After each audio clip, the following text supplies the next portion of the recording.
Oke, baik. Pak Berry, sudah ready? Sudah, ya.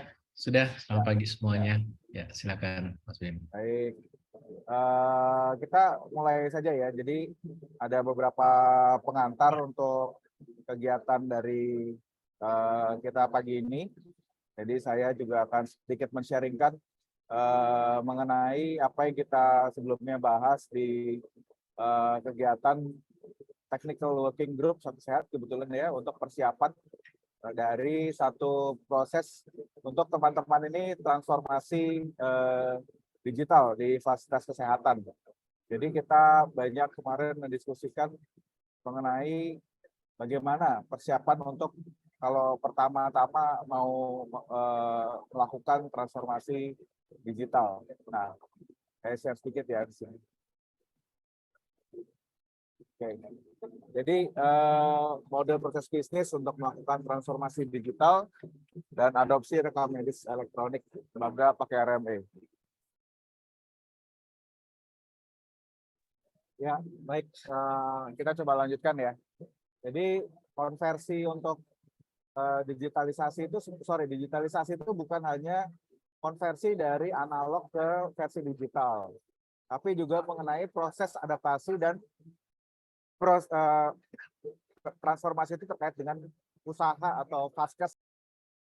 Nah, ini terkait dengan bagaimana strategi dari vaskes itu pelayanan kesehatan sebagai bisnis, organisasinya, culture-nya, teknologi baru termasuk sebagai salah satu dan orang-orang serta customer yang terkait. Nah, saya pernah men-sharingkan terkait ini sebenarnya ini kita sekarang ada di tahap keempat ya. dari proses perkembangan IT terkait dengan kesehatan. Jadi kalau untuk sekarang ini digital health itu artinya adalah pelayanan kesehatan untuk masyarakat digital. Kita bukan hanya fokus di e-health, ya, karena kita sudah maju, eranya sudah berkembang.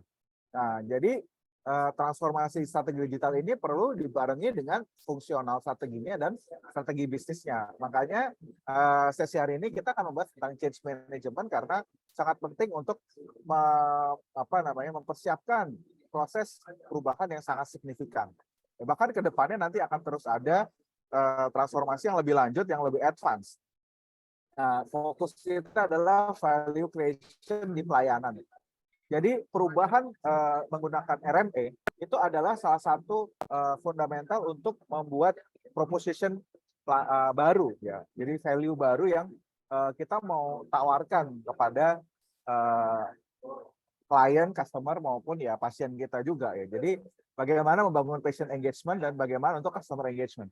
Mungkin di bulan depan kita akan bahas lebih fokus ke arah sini karena ini sangat menarik, ya. Ada banyak solusi yang habis ada RME itu bagaimana bukan hanya jadwal online aja, tapi nanti bagaimana monitoring, bagaimana meningkatkan sebuah pelayanan kesehatan di Vaskes, ya, untuk menggunakan digitalisasi. Nah, kita tahu kalau dari McKinsey ini ada bisnis kesehatan itu bisnis digital itu perlu apa aja building blocks-nya. Maka ketika kesehatan itu perlu jadi digital, kita perlu memperhatikan bagaimana orang-orangnya, bagaimana value proposition-nya, sampai kepada model yang bisa di scale karena tidak hanya terkungkung oleh lokasi fisik dari vaskes kita.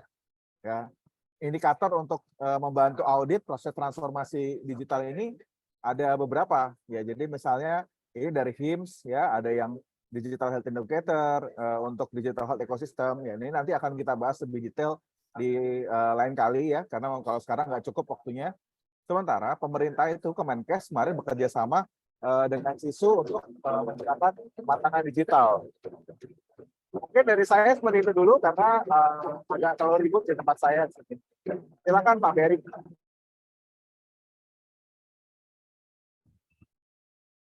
Oke, baik, terima kasih. Selamat pagi semuanya, Bapak Ibu yang saya hormati. Tentunya saya ingin melanjutkan apa yang menjadi tema kita hari ini, yaitu tentang RME, ya. Tapi kebetulan saya dikasih tugas ini sama Pak Bimo ini untuk membicarakan tentang change management in EMR implementation. Oke, saya mohon izin ya untuk menutup video supaya kelihatan screen. Sebentar, saya share sebentar ini. Oke. Apakah sudah terlihat? Sudah terlihat, ya? Oke. Jadi perkenalkan dulu bagi yang belum tahu saya, nama saya Baris Murangkir. Saya kebetulan diminta ini sama Pak Bimo untuk membicarakan ya secara garis besar kira-kira seperti apa sih implementasi yang persiapan untuk implementasi RME di rumah sakit di Vaskes.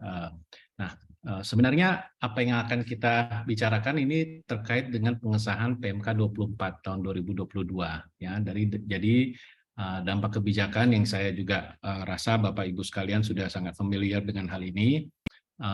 Disebutkan bahwa pengaturan rekam medis itu bertujuan untuk meningkatkan mutu pelayanan kesehatan dan memberikan kepastian hukum dalam penyelenggaraan dan pengelolaan rekam medis, menjamin keamanan, kerahasiaan, keutuhan, dan ketersediaan data rekam medis, dan mewujudkan penyelenggaraan dan pengelolaan rekam medis yang berbasis digital dan terintegrasi. Nah, ini juga kita sudah tahu ya, bagi Bapak Ibu sekalian yang berkecimpung di dunia kesehatan di Indonesia, kita tahu jika pada tahun ini di tanggal 31 Desember bukan hanya akhir tahun, tetapi juga ini menjadi deadline untuk seluruh Vaskes sudah menerapkan RME ini, di mana nanti ada sanksi administratif, baik itu dalam bentuk teguran tertulis maupun dan pencabutan status akreditasi. Nah, pekerjaan besar ini sebenarnya across the board, ya. Jadi di Indonesia itu bukan hanya di fasilitas pelayanan kesehatan, tapi di banyak lini itu sepertinya terkait dengan digitalisasi ini kita masih membutuhkan lebih banyak lagi sumber daya manusia yang paham tentang teknologi. Bahkan kebijakan dan regulasinya pun terus terang kita masih coba untuk sedikit kejar-kejaran lah ya. Jadi dari dua hal tersebut ini memerlukan waktu. Teknologi itu sendiri pun sebenarnya secara global itu menghadapi tantangannya masing-masing. Indonesia tentunya di era digitalisasi ini memiliki banyak potensi karena bagaimanapun juga populasi masyarakat Indonesia itu yang paham tentang digital itu sebenarnya sangat luar biasa besarnya. Tadi sudah disampaikan juga dari beberapa riset yang ada oleh seperti McKinsey, itu kita building block kita itu adalah target ke komunitas young people tersebut. Jadi kalau misalnya alat kita, aplikasi kita itu tidak bisa dianggap sepadan dengan kebutuhan di masyarakat, itu masyarakatlah yang akan membuat keputusan untuk meneruskan atau tidak. Oke, kembali lagi ini yang ketiga adalah terkait dengan infrastruktur. Infrastruktur di sini seperti kita tahu Indonesia ya, makanya Indonesia Raya tuh berbeda lah. Seperti contoh untuk konektivitas itu dari Jabodetabek itu sudah berbeda dengan di luar Jabodetabek. Di Pulau Jawa, baik itu di Jawa Barat, Jawa Tengah, Jawa Timur itu sudah sedikit berbeda. Kemudian kita komparasikan dengan apa yang di luar Pulau Jawa, baik itu Indonesia bagian Barat maupun Timur itu pun sudah berbeda. Jadi hal-hal ini memang menjadi tantangan tersendiri, bagaimana kita mencoba untuk mencapai target nasional kita. Di samping itu ada juga tentang biaya. Jadi teknologi ini seringkali membuat kepala sedikit pusing ya, karena tidak murah juga dan kadang seringkali kita salah investasi. Nah ini yang saya rasa kehati-hatian ini yang perlu Bapak Ibu sekalian pahami. Tentunya banyak juga anak-anak pinter lah ya di Indonesia itu yang sudah paham. Tapi bagaimana mengadopsinya? Kapan? Roadmap-nya mau seperti apa? Nah ini yang menjadi tantangan tersendiri yang kita harap diskusi pagi hari ini bisa kita semua dapat pencerahan. Nah, sebelum saya masuk ke apa itu CMO dan apa itu juga strategi yang akan kita lakukan dan kita lanjutkan dengan diskusi, saya ingin menyampaikan beberapa hal terkait tantangan dalam implementasi RMI. Seperti kita ketahui, ini membicarakan tentang budaya ya. Jadi budaya itu kalau kita ada budaya lalu spektrum yang dari paling kiri ke paling kanan itu tentang teknologi ternyata yang paling terakhirnya. Jadi kondisi di mana pinjam meminjam ini sangat lazim lah ada di tempat pekerjaan kita. Nah demikian juga dengan data yang sering kali berserakan, padahal kita tahu juga di samping PMK 24 kita juga ada undang-undang PDP yang harus disinkronkan dengan kondisi lapangan di Fasenkes kita. Tim member juga seperti yang di sebelah kanan ini mungkin hal-hal yang dari sisi budaya yang harus kita coba untuk rubah sebelum kita maju ke hal yang lebih teknologi. Nah, di sini sering juga ya kita melihat Pak bagaimana informasi sensitif tersebut di-share dengan dengan smartphone kita. Nah, jika kita membicarakan tentang RMI, rekam medis elektronik, saya ingin memperlihatkan bagaimana kalau sekarang itu sangat mudah untuk dilakukan penyalahgunaan atau pencurian ya. Jadi seperti kita lihat di sebelah kiri itu 1 terabyte itu USB kecil ya. Namun jika kita ingin mengetahui storage kapasitas itu, kita bisa melihat 250.000 foto diambil dengan 12 megapiksel, lalu sekitar 500 jam video berkualitas high definition, dan atau itu juga dapat menampung 6,5 juta halaman dokumen, PDF, by Office, presentasi, dan seterusnya. Di mana 6,5 juta halaman ini itu sebanding dengan 1.300 lemari arsip kertas fisik. Jadi yang di bawah itu truk lah yang bisa memuat atau bahkan mungkin lebih dari 1 truk. Ya, jadi kalau dulu kita harus masuk ke gudang pengarsipan untuk bisa memindahkan. Sekarang memindahkannya hanya dengan 1 USB. Nah, ini juga menjadi tantangan tersendiri pada saat kita mengimplementasi rekam medis elektronik, mengetahui juga bagaimana pemerintah sangat concern tentang data privasi. Mungkin ini menjadi tata kelola baru. Seperti contoh, apakah kita memperbolehkan laptop untuk memiliki USB slot. Nah, seperti ini harus dibicarakan nih di masing-masing Fasiankes dan rumah sakit. Apakah sudah harus semuanya inklusif, tidak boleh ada apapun itu. Kenapa? Karena tidak sulit untuk menyerap semua data yang menjadi tanggung jawab Fasiankes itu sendiri. Nah, ini juga malware, orang dalam, atau mungkin hal yang sangat insignifikan seperti kehilangan laptop yang tidak ada passwordnya. Nah, itu di dalamnya ada data-data yang seharusnya menjadi tanggung jawab dari Fasiankes. Apakah tata kelola kita, kebijakan kita sudah mempersiapkan ini semua? Ini juga hanya sekadar gambar. Sebenarnya benar nggak sih kita serius melindungi data pasien kita kalau per hari ini kondisi yang ada ini seperti yang tadi saya sampaikan. Oke. Artinya hal-hal yang saya perlihatkan kan banyak ya. Mungkin nggak semua Fasiankes lah. Saya rasa juga itu hanya sebagai pembanding saja. Tetapi ke depan itu ada pekerjaan besar yang harus diselesaikan. Apalagi bagi Bapak Ibu sekalian yang bertanggung jawab untuk Fasiankes yang belum ada RMI-nya, waktu adalah lawan kita sekarang. Karena per hari ini kan sudah tanggal 27 Mei nih, udah setengah tahun dari 2023 dan kalau bagi yang sudah bergerak, saya harap itu sukses. Namun yang belum, apa yang perlu dilakukan? Pagi ini kita membicarakan tentang CMO.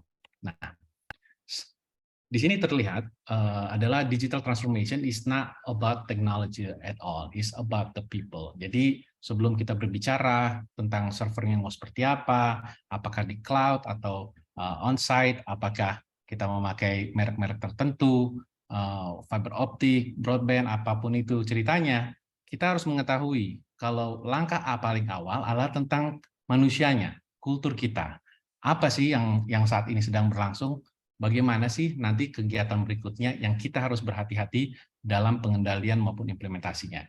Secara definisi, change management itu adalah, atau bahasa Indonesia manajemen perubahan, itu adalah proses membimbing perubahan organisasi ke resolusi yang lebih sukses. Dan biasanya mencakup 3 fase, yang pertama adalah tentang persiapan, implementasi, dan tindak lanjut.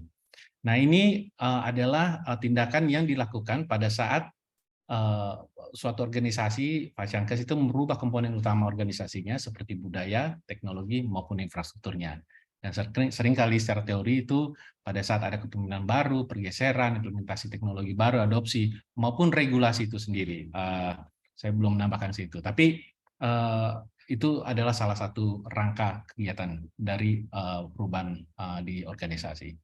Ada 2 jenis perubahan. Yang pertama adalah adaptif. Di sini adalah hal yang sebenarnya kecil ya, jadi tidak besar, sederhana. Contoh konkretnya adalah pada saat perusahaan itu melakukan update dari Windows versi lama ke versi baru. Jadi ini adalah tambahan adopsi organisasi untuk memenuhi kebutuhan yang berkembang dari waktu ke waktu. Namun juga ada jenis yang kita sebut sebagai transformational change. Jadi ini yang lebih besar, bahkan membutuhkan waktu dan energi yang jauh lebih besar daripada yang di awal. Nah, contohnya adalah SIMRS, Sistem Informasi Manajemen Rumah Sakit, atau hubungan pelanggan, ada CRM, ini juga banyak dilakukan di banyak multinational company ya, bahkan perusahaan besar di Indonesia pun sudah banyak mengadopsi ini semua. Nah, ini adalah hal kebijakan yang tentunya memberikan dampak imbas ke seluruh departemen. Jadi tidak lagi kalau misalnya kita membicarakan tentang SIMRS, rekam medik elektronik, ini udah kegiatannya DPI aja. Nah, itu bukan. Jadi apapun itu, ini harus menjadi kerjasama dari semua departemen. Dan ini harus clear di awal. Ya. Nah, saya biasanya selalu menanyakan 3 hal di depan kita ini. Jika ada perubahan di suatu organisasi, pertanyaan 3, yang pertama adalah apa yang berubah? Ya, apa yang berubah?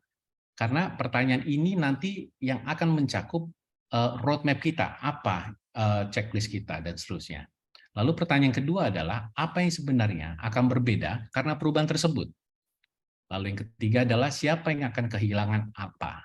Ya, jadi perubahan ini pertama-tama memang penting, tetapi untuk mereka yang menjadi pimpinan di suatu organisasi ini harus mampu mengklarifikasi apa sih keinginannya, apa sih yang harus kita selaraskan dengan permintaan perubahan tersebut. Apakah ini dikarenakan kompetisi yang makin menajam atau ini merupakan kekuatan eksternal, dalam hal ini seperti perubahan dalam kebijakan maupun undang-undang.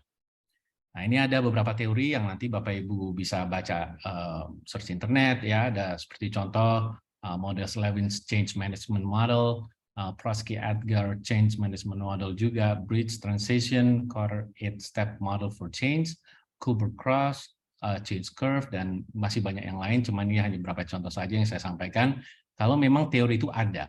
Nah, dari banyak teori tersebut, key points yang saya ingin sampaikan di sini adalah ada 3 hal sebenarnya. Jadi manajemen perubahan itu harus memiliki alur komunikasi langsung yang melapor ke CEO dalam mendapatkan support demi kesuksesan implementasi. Nah, seringkali change management itu dianggap sebagai manajemen proyek atau program.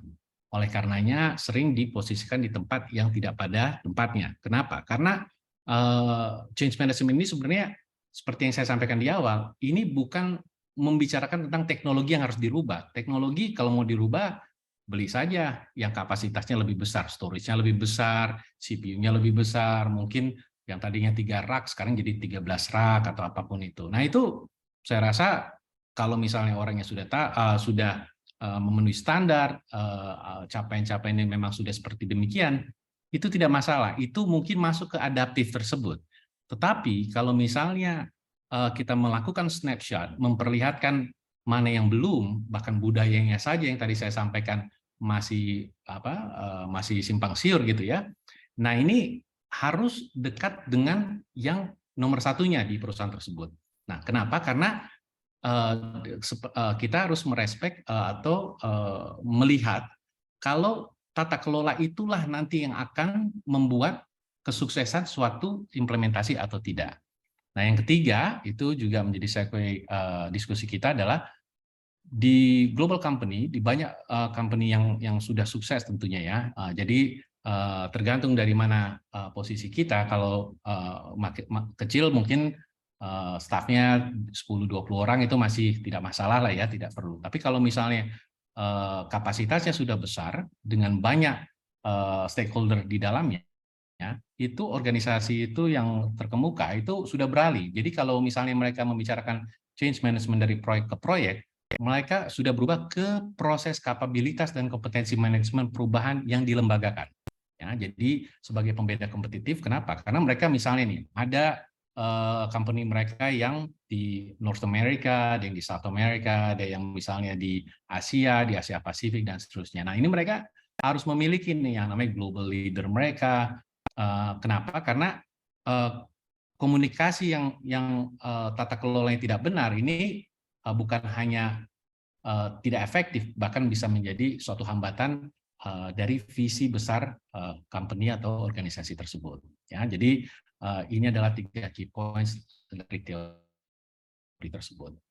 Nah, kita melihat sebentar nih sebelum kita masuk ke hal berikutnya adalah resistansi untuk perubahan, untuk berubah karena itu seperti apa sih? Jadi ada beberapa teori yang saya rasa ini lumayan menarik.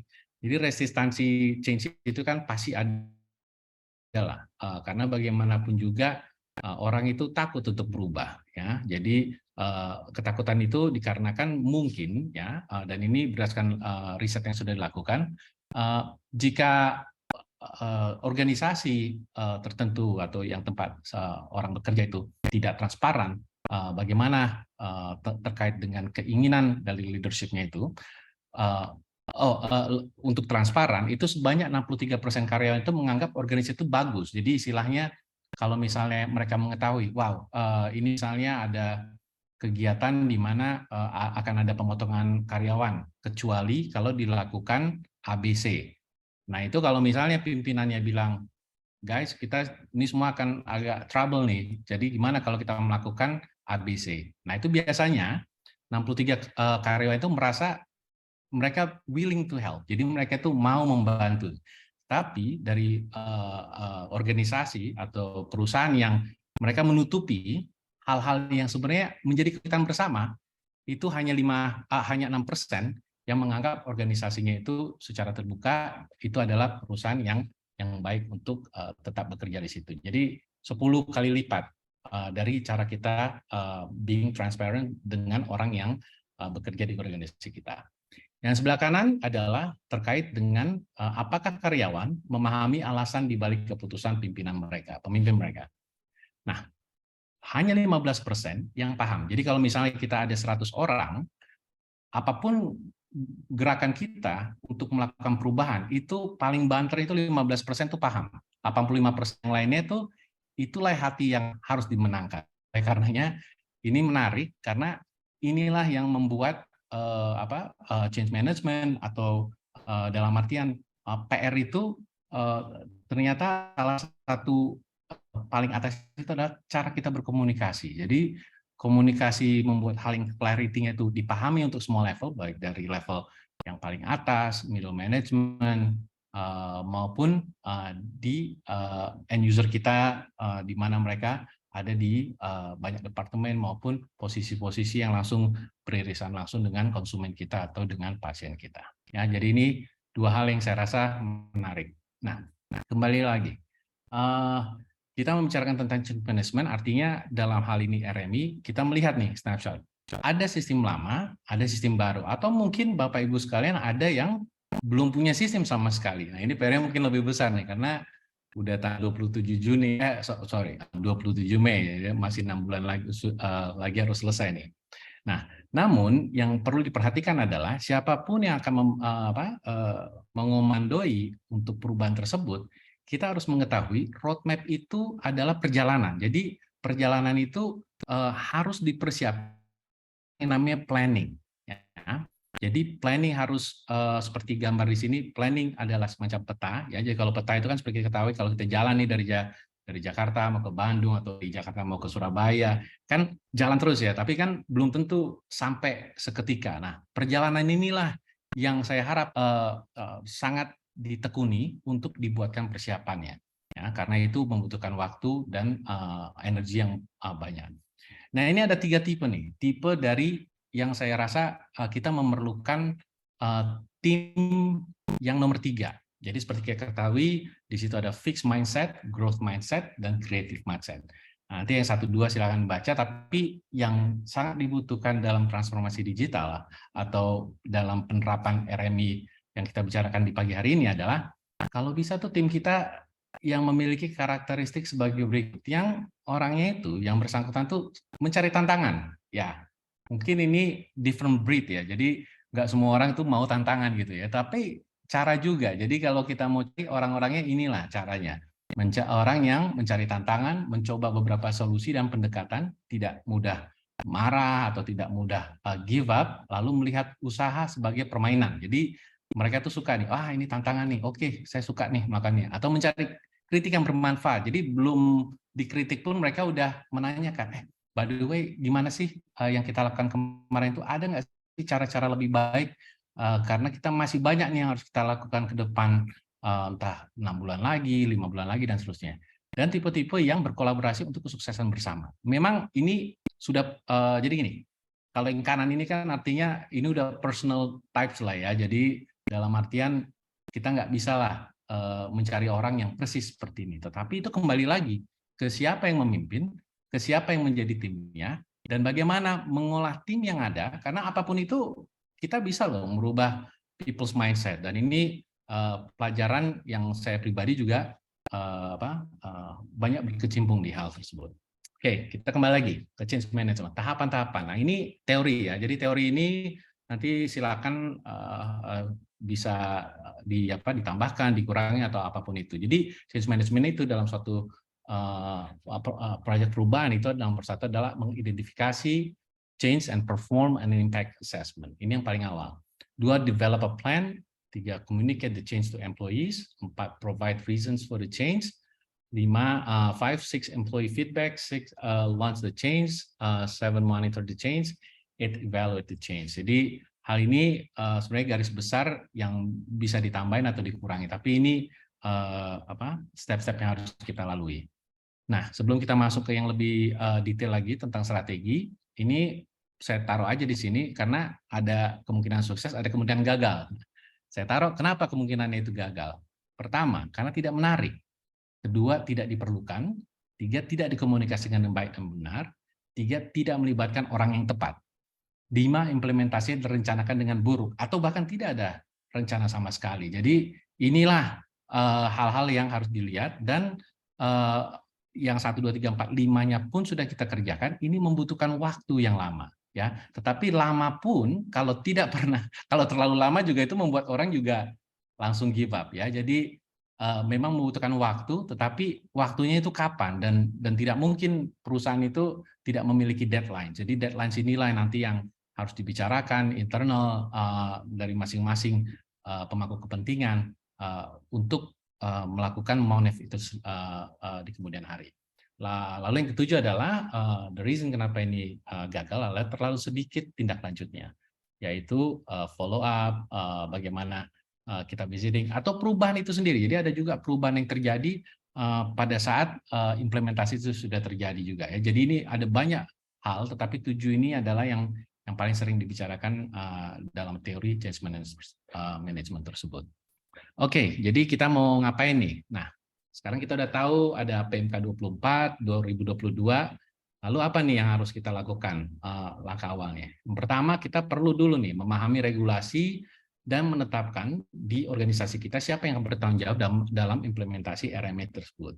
Nah, ini artinya ada kemungkinan kita dari orang dalam, atau misalnya ada konsultan masuk, dan seterusnya. Lalu kedua, kita memahami nih. Jadi pre-implementasi ini adalah persiapan-persiapan.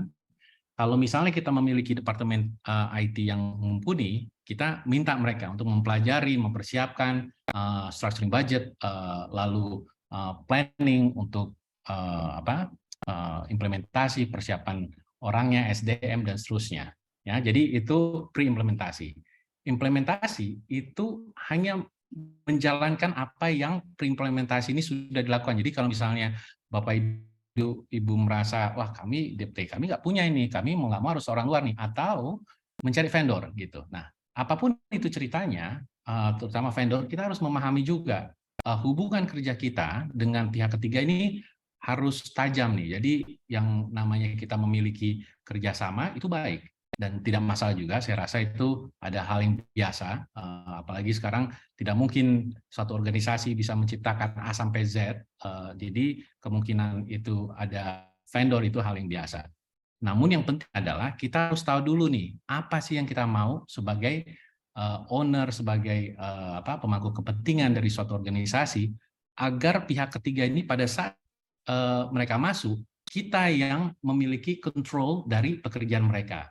Nah, yang terjadi adalah seringkali kita pun kadang tidak tahu apa yang kita mau. Kita tidak tahu apa yang kita mau, lalu ada deadline eksternal, dalam hal ini regulasi, yang harus kita kejar nih.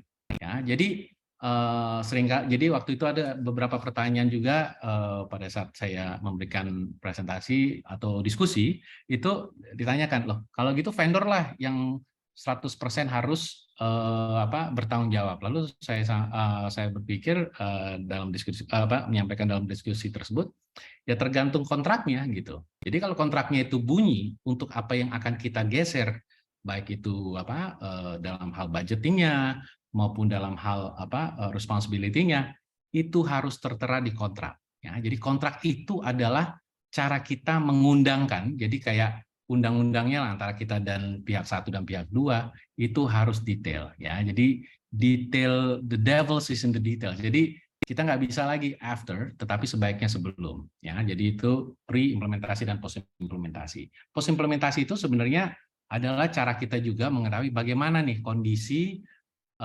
kalau misalnya satu rumah sakit itu tidak masalah, tapi kalau ada multiple rumah sakit, komunikasinya dengan yang lainnya dan seterusnya, ini hal-hal yang harus didiskusikan way before implementasi itu dilakukan. Berikut adalah melaksanakan analisis kesenjangan. Saya rasa ini juga teoritis sudah banyak Bapak Ibu yang paham ya, menetapkan tahapan implementasi, audit review. Kalau perusahaannya itu belum terlalu besar itu nggak masalah, tapi kalau bayangan saya perusahaannya sudah sangat besar, bahkan TBK seterusnya, ini harus ada tahapan-tahapan berikut yang saya rasa harus mengikut sertakan departemen lain, seperti risk manajemennya atau misalnya audit internal dan seterusnya. Jadi pemahaman kita tentang timbal balik, istilahnya apa ya, menganyam lah ya, apa yang menjadi aset atau kelola dari suatu perusahaan itu harus di awal itu duduk bareng untuk melihat roadmap seperti apa saat implementasi berlangsung maupun setelah implementasi terjadi dan dalam fase support tersebut. Lalu meningkatkan kesadaran awareness, ini bagian dari training ya, mengantisipasi perubahan SOP ini sangat penting. Ini dari tata kelola juga yang harus dibicarakan pre-implementasi. Lalu memiliki pedoman ini yang saya maksud ini adalah transfer ke seluruh staff, jajaran manajemen agar apa yang akan dilakukan itu terinform. Jadi jangan sampai ada shallow grup atau orang yang misalnya, wah saya kok belum tahu ya, oh saya belum baca nih. Nah caranya ada tuh, nanti akan sampaikan. Nah sebelum saya masuk, nih saya dapat gambar yang lumayan menarik, makanya saya tempelin aja. Jadi istilahnya nih, kalau brain kita nih, otak kita lagi highly charged untuk hal-hal yang menarik, ya kayak gini nih, warnanya sangat memukau. Jadi kita meningkatkan kualitas seluruh pemangku kepentingan. Jadi kalau misalnya kita ada tim, siapapun itu, baik timnya 2 orang, 3 orang, 4 orang, 7, bahkan lebih banyak dari angka tersebut, ya kita pastikan saja mereka on the same page dengan kita. Jadi kalau kitanya kreatif, ya kita mau tim kita kreatif semua gitu. Kalau kita bekerja keras, kita mau tim kita juga bekerja keras juga ya. Tapi apapun itu kita harus menjadi role model untuk mereka mengikuti jejak kita secara komprehensif. Nah, di sini saya tuliskan educate people. Educate people itu dari mana? Sebenarnya ini pekerjaan ya. Jadi kalau misalnya bagi Fasiankes yang mulai yang kecil sepertinya mungkin hanya dikelola oleh 7 sampai 10 orang. Itu saya rasa lebih kecil lah ya traction-nya gitu. Jadi tapi kalau makin middle langsung lalu yang besar, ini tata kelola ini harus benar-benar katam nih. Jadi istilahnya nih, kebijakan apa sih yang kalau misalnya kita sisir nih, yang perlu direvisi, dirubah. Karena bagaimanapun juga healthcare itu adalah salah satu industri yang highly regulated.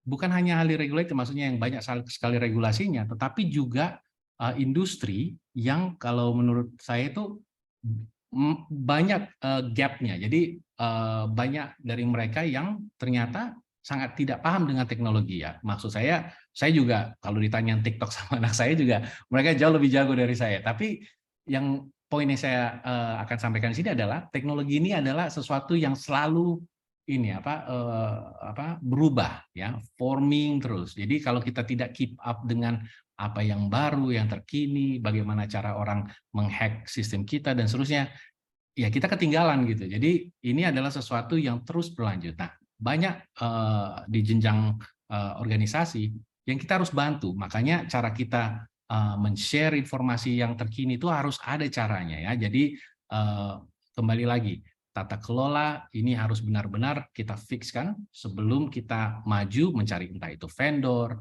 atau misalnya kerjasama, partnership, apapun itu yang menjadi keinginan Bapak Ibu sekalian.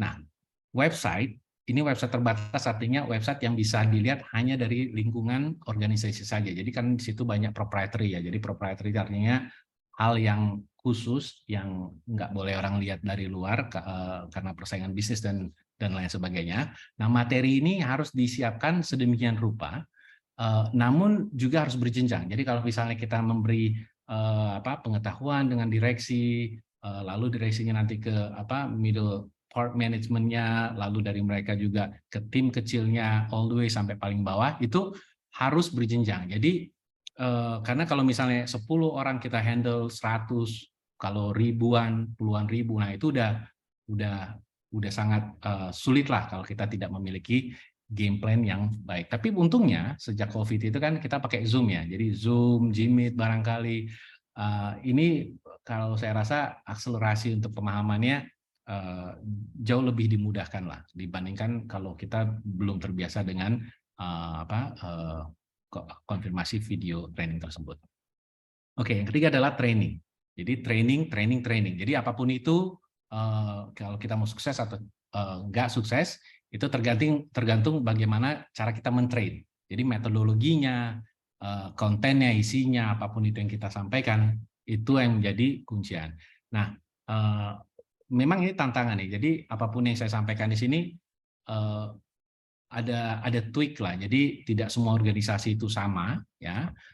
Tidak semua budaya itu juga sama. Tetapi keinginan saya adalah 4 hal yang di depan ini adalah yang saya rasa kalau kita bisa memakai cara ini, kesuksesan itu udah bisa di atas 85% itu kalau menurut saya, ya. Tinggal kerja kerasnya saja, lalu cara kita berkomunikasi, meminta feedback, inilah yang menjadi penentunya. Yang terakhir adalah di sini cara kita adalah terkait dengan program BCP. Ya, jadi BCP ini Business Continuation Plan kita, karena kita ngomongin teknologi ini harus yang tidak memberatkan end user. Ya, apakah ini murah? Saya rasa tidak juga gitu, karena teknologi kebanyakan tidak murah, tetapi teknologi yang memakai mindset lama ini jauh lebih mahal. Jadi ada dua nih. Jadi kalau saya ngobrol nih sama teman-teman IT nih yang dari luar negeri gitu, istilahnya kan mereka banyaklah mencoba membuat perubahan-perubahan.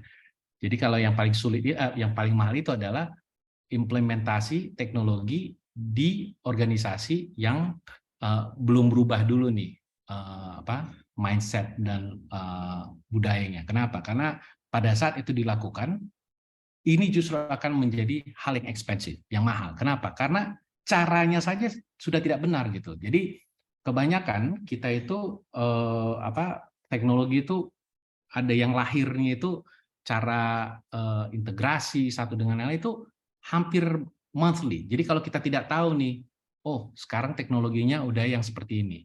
Tapi kita masih ngomong ini teknologi 4-5 tahun yang lalu udah nggak kepake tuh. Kalaupun bisa dipakai, ini akan memberatkan. Nah, ini yang di organisasi itu harus ada yang tahu, ya, ada yang tahu, ada yang bisa mengkomunikasikan dan seterusnya dan seterusnya. Oke, alright. Cara penolakan, mengelola penolakan. Ini saya taruh juga sebagai ya inilah ya cara-cara juga. Kalau saya sih pribadi ya jump lead aja memberikan apresiasi, karena bagaimanapun juga dari sisi change management, tim yang melakukan ini pekerjaan yang sangat-sangat berat, ya. Jadi saya ingat pengalaman itu kalau kita sudah melakukan implementasi itu udah nggak tidur aja ceritanya. Jam 2 pagi itu udah yang namanya harus melakukan ini, tidak ada kejadian itu, salah komunikasi sedikit, orangnya tidak siap, ternyata ada hal data yang belum tercapai. Nah, ini luar biasa. Nah, tim inilah yang akan build or break. Jadi kalau saya sih sangat apresiasi lah dengan apa yang pengalaman saya lakukan. Orang yang luar biasa itu biasanya keluar itu pada saat jam-jam genting gitu, ya. Jadi kalau melakukan ini jump lead aja untuk memberikan apresiasi, karena kita human ya, bagaimanapun juga menggerakkan orang itu personality lah yang bisa membantu satu dengan yang lain. Jadilah panutan, role model. Jadi kalau kita minta orang untuk kerja keras, ya kita kerja keras juga gitu. Misalnya kita minta nih, bagaimana ini, ya kita buatkan. Kadang kalau misalnya kita masuk ke suatu tempat, mereka nggak tahu, seringkali kita tuh marahin orang ya. Mungkin udah nggak zaman lagi kali sekarang marahin orang ya. Nanti bisa masuk itu kemana-mana. Nah, tapi kita itu harus bisa tahu caranya. Ya udah, kamu ikutin aja lah caranya yang saya kerjain. Kita kasih aja kisi-kisinya. Ya, jadi kita coba bagaimana kita menjadi role model di situ. Lalu tetap terlibat. Nah, ini kalau saya ingat tuh implementasi zaman COVID. Jadi kan semua tuh nggak banyak ketemu ya. Tapi hadir aja terus tuh, hadir di Zoom, selalu hadir di WhatsApp group, kita lihat semua hal yang sedang berlangsung. Jadi tetap terlibat, ada di mana-mana, baik itu dari teknologi, kita membuat hal yang mereka bisa turut serta juga menambahkan dan merevisi. Dan mendukung stabilitas organisasi. Saya rasa nggak ada organisasi yang tidak ada kepelikannya, ada lah pasti ya. Jadi tapi kita harus tahu juga cara kita itu kan melihat kalau kapal itu kan satu arahnya ya. Jadi kapal itu nggak bisa, saya mau ke bujur timur, barat, ini semua nggak bisa. Apapun yang terjadi dalam, ini arahnya satu nih, untuk siapapun orang yang di dalam kapal itu. Nah, kita harus mendukung, ya, kita harus mendukung stabilitas organisasi dan seterusnya. Lalu mempertahankan transparansi. Nah, inilah cara kita mendeteksi isu, problems ya yang ada di dalam kegiatan itu. Kita buat aja. Jadi yang namanya pengawasan pengendalian, MONEF dan seterusnya kita pastikan itu masuk di dalamnya. Dan pertimbangkan waktu perubahan organisasi Anda. Jadi misalnya nih ada, wah ini kita mau roll out nih, pastikan tanggalnya, jamnya itu mendapat masukan, karena jangan sampai begitu tanggal jadwal yang akan dilakukan rollout tersebut, kita pun jangan-jangan nggak bisa pula lagi nanti melakukannya. Nah, pastikan semua stakeholders, terutama yang key personnel itu bisa hadir. Dan misalnya kita mau bikin maintenance, pastikan itu weekend tentunya, pastikan itu pada saat ada jam libur, tanggal merah dan seterusnya. Jadi pertimbangkan waktu perubahan organisasi Anda, cara kita melakukan go live dan seterusnya. Nah, ini tata kelola saya udah singgung banyak tadi, ini sangat penting ya, dan kebijakan perlu direvisi, training berjenjang juga, ini kita bisa pakai asynchronous video, jadi seringkali kita melakukan banyak Gmeet atau misalnya Zoom, tapi kan kalau misalnya tim kita cuma 20 orang, ya nggak masalah ya kalau misalnya, tapi kan kegiatan pelayanan itu kan tidak ada hentinya ya, pasien bisa datang dan ini semua segala macam. Kita pastikan saja ke depan itu cara kita membuat library knowledge library kita itu pakai rekaman ya. Jadi nggak mahal-mahal juga kok, udah banyak kok sekarang yang canggih-canggih ya. Jadi kita pastikan library kita itu penuh tuh dengan cara ini, cara itu, misalnya seminar-seminar kecil yang bisa diakses oleh internal employees dari level atas sampai menengah dan bawah, itu semua tersusun dengan rapi ya. Kenapa? Karena jadwal itu kan nggak semuanya sama. Jadi method kita untuk merollout hal-hal yang baik pun harus kita pikirkan masa-masa, dan cara itu sebenarnya sudah didukung dengan teknologi yang ada. Sosialisasi ini juga salah satunya. Jadi seperti tadi, misalnya ada kebijakan, misalnya ada dokumentasi, misalnya ada infografis. Nah, kita pastikan nih pada saat rollout ini dilakukan, ini kita bagikan. Jadi jangan sampai hanya misalnya ada 20 orang, tapi hanya satu nih yang punya semuanya. Jangan. Misalnya satu tim 20 orang kali berapa rumah sakit atau 100. Nah, 100-100-nya itu harus mendapatkan akses gitu ya. Kenapa? Karena kalau misalnya ada bottleneck yang terjadi di beberapa tempat, padahal ini resolusi itu harus dengan masif, kita harus memastikan cara kita itu pakai website. Nah, website itu banyak lah. Google itu udah pakai Google Drive, Google Sites, mungkin ada website-website yang lain. Pokoknya apapun itu, misalnya Zoom, ya banyak lah ya brand-brand. Nah, kita optimalkan ya, kita optimalkan bagaimanapun juga caranya supaya seluruh stakeholder kita, apalagi yang pada saat kita mau rollout itu mendapatkan akses yang sama. Nah, hak asasi pengguna ini juga penting sekali nih. Jadi kalau misalnya kita beradopsi dari non cloud ke cloud, password ini harus kita mulai nih dari dari cara kita tata kelola, karena status karyawan kan bisa berubah ya. Padahal pada saat kita berbicara change management ini ada beberapa compartment nih, departemen, baik itu TI, baik itu Yamed, Jamed, semuanya, mungkin dari sisi HRD-nya. Nah, kalau untuk hak rola akses ini harus dari HRD. Kenapa? Karena memang inilah good governance-nya. Nah, kalau yang belum, ya dicobalah berdiskusi, lalu kita mencari solusi agar pada saat ada 1-2 orang, misalnya si A, si B, itu udah tidak lagi, kita harus memutus akses ke data tersebut. Ya, jadi misalnya yang bersangkutan misalnya pindah tempat, sudah tidak lagi di organisasi kita, atau mungkin dipromot di tempat lain. Nah, ini kalau si Meres yang lumayan canggih nih, ada nih role-nya yang sudah tidak bisa terlihat lagi. Jadi kalau dia ditempatkan di tempat lain, dia udah nggak bisa lihat yang bukan di posisinya. Nah, ini harus dibuat sedemikian rupa sehingga checklist dan matriks ini bisa terekam, dan komunikasi antara HRD dengan departemen terkait, misalnya ada help desk-nya atau misalnya ada departemen TI-nya. Nah, ini bisa terkonfirm dengan cepat, yaitu melalui email.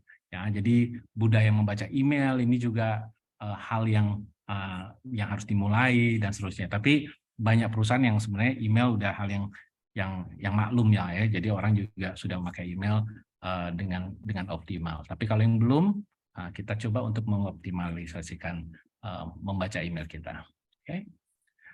Nah, kita membuatkan program yang mudah dipahami untuk semua jajaran di organisasi Anda. Jadi kembali lagi, pada saat kita merollout, nah ini sulit sekali nih. Kalau merollout ini kan artinya cara inilah yang menjadi kuncian kita. Nah, saya skip aja ini. Nah, ini contoh nih. Ya, jadi pada saat kita melakukan rollout ini, di rumah sakit yang chain-nya besar itu, kita ada banyak lah. Dalam arti kan ada yang sistem dari sistem lama, maupun akuisisi, maupun rumah sakit yang dimulai from scratch, yang kita sebut sebagai greenfield. Nah, sistem ini pada saat perubahan itu terjadi, itu sangat sulit untuk memastikan, ingat ya yang kemarin ngobrol itu kita melakukan ABC. Ya kalau misalnya cuma satu rumah sakit yang akan kita implementasi. Kalau multiple rumah sakit, multiple sites ya di banyak tempat, misalnya 3 per minggu, misalnya 7 per bulan atau berapapun angka fantastis itu, hanya cara seperti ini yang bisa kita organize. Jadi saya membayangkan semua jalan, semua bergerak, tapi kalau misalnya tidak ada panduan yang mulai dari pimpinan direksi rumah sakit sampai ke manajernya semua, ini saling nanya-nanya nih, yang kemarin yang mana nih? Ini kondisi di mana yang tadi saya sampaikan di awal. Jadi persiapan itu is the key. Kalau kita tidak siap, itulah kenapa kita bisa fail. Karena kita tidak punya plan. Kalau kita tidak punya plan, ini udah pasti nyungsep ini semua nih. Ya, jadi istilahnya kuncian kita adalah kita harus membuat plan, apapun itu. Ya, nah cara kita itulah yang jadi pembeda satu dengan yang lain. Ini garis besar tadi sebagai tambahan change management itu seperti apa ya di teori global. Kalau ini lebih ke pada saat kita melakukan proyek implementasi RMI. Yang pertama, membentuk tim proyek. Kita tadi sudah bicara ya. Nah, ini kita harus punya nih orang yang akan bertanggung jawab, CMO atau misalnya siapa, terserah lah siapapun itu. Nah, CMO di sini dia adalah orang yang paham tentang teknologi, tetapi juga memahami kondisi di mana bukan hanya teknologi yang harus diselesaikan di awal. Ya, jadi teknologi pemahamannya harus ada, karena tanpa itu nanti bergeraknya bisa salah arah. Tetapi dia juga harus menjadi clear voice untuk bisa memandu pekerjaan besar tersebut. Jadi kalau misalnya kita dealing sama semuanya in-house, seperti Departemen TI yang membuat RMI-nya, atau misalnya sebagian ada orang luar tetapi masih di bagian DPTI, atau completely different, jadi pakai yang luar atau apapun itu ceritanya, inilah yang menjadi penengah untuk semuanya. Dia harus create, bertanggung jawab, membuat tim, dan timnya ini harus yang rajin membaca, rajin menulis, rajin semua-semuanya. Jadi orang yang sebenarnya banyak merefleksi, ya, merefleksikan ini kira-kira kenapa nggak berfungsi ya, ini kenapa tim saya tidak melakukan ya, ini kenapa tidak efisien atau tidak efektif atau inilah yang harus menjadi pemantik diskusi siapapun yang akan memimpinnya. Lalu yang kedua adalah kegiatan dan tahapan proyek. Ini harus jelas. Siapa melakukan apa, tahapannya. Apakah ini 4 bulan terakhir, pertama sebelum go live. Nah, kalau tim proyek ini jauh hari ini. Makanya kalau misalnya melihat tanggal 27 Mei hari ini, 27 Mei, ini sebenarnya harus dilakukan nih paling tidak 9 bulan sebelumnya nih, atau setahun sebelumnya. Ini membentuk tim proyek. Karena kita harus memastikan kalau misalnya kita pakai dari luar, misalnya vendor atau apa, ini harus ada waktu juga nih untuk membicarakan tentang kontrak dan seterusnya. Kegiatan ini kira-kira 4 bulan sebelumnya, merencanakan perubahan, ini juga kira-kira 4 bulan sebelum go live, komunikasi 3 bulan sebelumnya, migrasi data ini minimal 4 bulan, ya. Lalu pelatihan ini 4 bulan, 3 bulan, tapi consistently, demikian juga dengan migrasi data, 3-4 bulan. Mengidentifikasi pelaporan ini kira-kira 2 bulan ini, mengidentifikasi persyaratan pelaporan. Jadi kalau kita mau mendesain seperti apa, ini kalau ini in-house ya, jadi kalau ada yang dari luar itu beda cerita, tapi kalau in-house itu harus ada kondisi di mana harus ada pembicaraan dengan super user. Lalu menjalankan memvalidasi, ini tentunya di 1 bulan terakhir. Nah, persetujuan eksekutif ini biasanya minggu-minggu terakhir nih sebelum go live. Jadi kita punya titik nolnya lah ya, go live itu. Ini mundur, entah mundur 3 bulan, 4 bulan, 6 bulan, 9 bulan, dan seterusnya. Aktivasi dan dukungan post go live ini biasanya 3 hari. Ini weekend nih biasanya aktivitasnya, dan dukungannya kita bisa bilang 2 minggu, lalu diturunin supportnya sampai satu bulan, dan kita memakai sistem seperti ticketing yang kemudian akan terus dilakukan sebagai supportnya. Ini tadi sudah. Nah, ini kembali lagi kontrak vendor harus kita finalkan, tata kelola harus kita pastikan, tim yang tepat, monet, dan seterusnya. Oke, so this is the last ini. Kesimpulan, tidak ada cetak biru universal untuk manajemen perubahan, bahkan dalam industri tertentu, seperti di industri perawatan kesehatan, fase yang kesinilah ya. Meskipun demikian, terlepas dari departemen atau sektor manapun, kita akan menuai hasil dari penerapan strategi dan caranya. Ketika perubahan dikelola dengan baik, Anda dapat memastikan hasil yang diinginkan tercapai dan gangguan dapat diminimalkan. Kita hanya harus love the process ya. Prosesnya itu berat, but we gotta love it. Ya. Jadi seni kemajuan adalah menjaga keteraturan di tengah perubahan dan mempertahankan perubahan di tengah keteraturan. Baik, sekian. Terima kasih. Saya kembalikan kepada Bapak. Terima kasih, Pak Beri. Ya. Mungkin kalau ini boleh sambil kita tanya jawab ya. Boleh di-on kan videonya, Pak Beri? Mungkin kita sambil tanya jawab. Ya. Nah,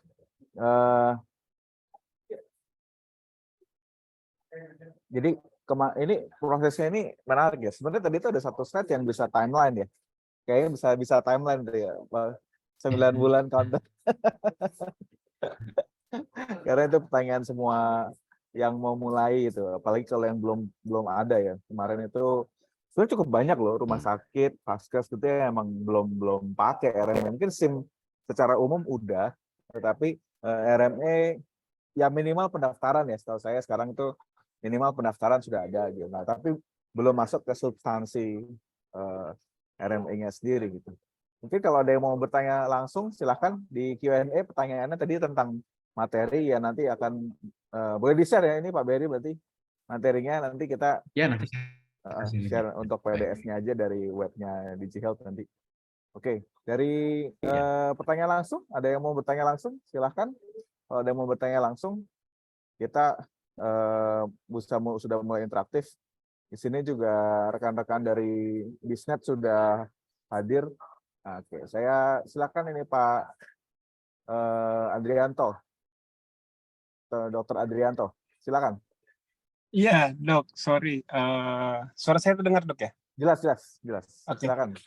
Mau menanyakan ke Pak Beri ya. Ini kalau tadi kan idealnya kalau berapa bulan implementasinya, sekian bulan ini, sekian bulan itu gitu yang tadi terakhir ya. Saya kan juga kebetulan implementator di beberapa rumah sakit dan hampir sebagian besar rumah sakit, apalagi sekarang kan RME itu udah wajib tanggal 31 Desember besok kan ya. Betul. Tinggal 6 bulan nih, Dok. Tinggal 6 bulan. Nah, bagaimana ya? Ada triknya nggak ya buat itu? Karena kayak contohnya salah satu rumah sakit yang sedang saya implementasi sekarang cuma ngasih waktu 3 bulan untuk implementasi, untuk men-change sistemnya mereka.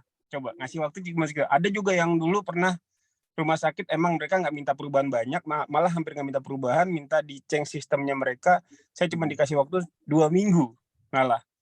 Nah, maksudnya saya minta mungkin ada triknya untuk bagaimana menghandle kondisi itu. Apakah ada persyaratan yang mungkin saya saklek mengatakan tidak bisa ini, tidak bisa itu untuk mendapatkan berapa bulan, atau ada nggak sarannya dok ya sebenarnya? Itu sih yang mau tanyakan saya dok. Oke. Ini Pak Adrianto berarti sebagai pengembang mitra teknologi atau dari manajemen Vaskesnya atau gimana nih maksudnya? Kebetulan kami sekarang ini jadi pengembang, tapi sebenarnya emang dari manajemen Vaskes. Jadi awalnya Baik, kami siap, itu siap. pengembang di rumah sakit internal, Ya, ada ya. dan kami sekarang udah jualan juga gitu istilahnya gitu lah. Oke, paham. Iya, sekarang banyak yang ngikutin gayanya Mayo Clinic nih, mengekspor tim IT-nya ya. Oh iya, menghasilkan uang ya dok ya. Di spin off. Yo, Iya. Silakan Pak Mary gimana nih? Ini menarik nih karena ya pasti agak beda ya di Vaskes sendiri sama di Vaskes orang itu pasti akan lain cerita. Bisa di ini nggak? Tadi ternyata saya sempat keluar, sempat disconnected. Yang awalnya aja coba bisa di ini lagi nggak? Apa slide Jadi, atau gimana? Nggak, pertanyaannya, maaf. Oh, pertanyaannya. Mungkin saya ulang, nggak apa-apa deh, dok, saya ulang. Jadi gini, kan kalau dari Pak Beri kan tadi mengatakan bahwa implementasi idealnya ada yang ini 6 bulan, yang ini 4 bulan, implementasi ya sosialisasi segala macam, training 4 bulan dan segala macam yang tadi itu kan dok ya. Nah, namun kan sekarang kan RME ini kan udah wajib bulan Desember dok, Pak Beri, udah wajib bulan Desember dan banyak rumah sakit baru sekarang requestnya. Dan kebetulan memang saya dari manajemen salah satu rumah sakit swasta yang besar di Indonesia, dan kebetulan mereka juga udah pakai RMS selama ini, dan emang beberapa kali saya implementasi untuk cabang mereka cuma dikasih waktu 1 bulan karena internal aman, gitu kan ya, karena saya bisa memaksakan nggak boleh berubah, pakai itu. Nah, sedangkan sekarang kita ada beberapa rumah sakit dan klinik yang kita minta masuk juga dari sistem kita. Nah, mereka mintanya langsung buru-buru nih. Ada yang minta 2 bulan, ada yang minta 3 bulan, gitu. Ada yang kemarin saya nekat untuk masukin untuk waktu 2 bulan. Dan sekarang akhirnya ujungnya mundur gitu. Jadi kan nggak konsisten jadi kesannya. Nah, ada triknya nggak Pak? Mungkin bisa misalnya minimal itu berapa bulan sih implementasi, dan mungkin triknya seperti apa gitu Pak? Kalau untuk kayak gitu, apalagi kebutuhan sekarang kan RME kan harus 31 Desember jalan nih. Requestnya baru sekarang masih nego-nego harga. Gitu. Nah, saya mau nanya dulu nih. Oke, saya rasa saya dapat nih pertanyaan. Jadi yang saya mau tanya justru ini dulu nih. Saya mau jawabnya dari sisi Vaskesnya atau dari sisi pengembangnya nih. Karena ada dua. Saya bisa jawab dua-duanya sih. Karena kan kebetulan saya background TI, tapi saya juga paham lah kalau kebutuhan Vaskes seperti apa. Nah, saya jawab dulu dari kebutuhan TI. Kalau dari sisi pengembang, kita harus jujur. Jadi ini kunciannya. Kita harus transparan. Kalau bisa, kalau enggak gitu ya. Jadi istilah gini, memang sih kalau misalnya kita berbisnis kan, ya udah pokoknya yang penting jadi barang itu. Maksudnya tanda tangan kontrak dulu ngalir gitu. Jadi uang dulu gitu dok ya. Nah, itu nggak boleh ya. Jadi kalau menurut saya, kalau kita mau mempunyai integritas yang baik, dan kita akan dicari loh terus terang loh. Jadi istilahnya memang ini kesempatan kata emas gitu ya. Semua perlu, semua mau, semua harus. Kenapa? Karena eksternal change-nya itu regulator. Nggak ada yang berani melawan regulator gitu. Selama itu mau melakukan di Indonesia. Dan kedua adalah nggak banyak juga gitu saingannya. Kalau yang bisa mengimplementasi dalam skala besar. Tetapi kalau kita kedepankan integritas lah. Kalau kita bisa, bagus. Maksudnya angkat jempol lah. Then do it. Kontraknya jelas, transparan, dan seterusnya.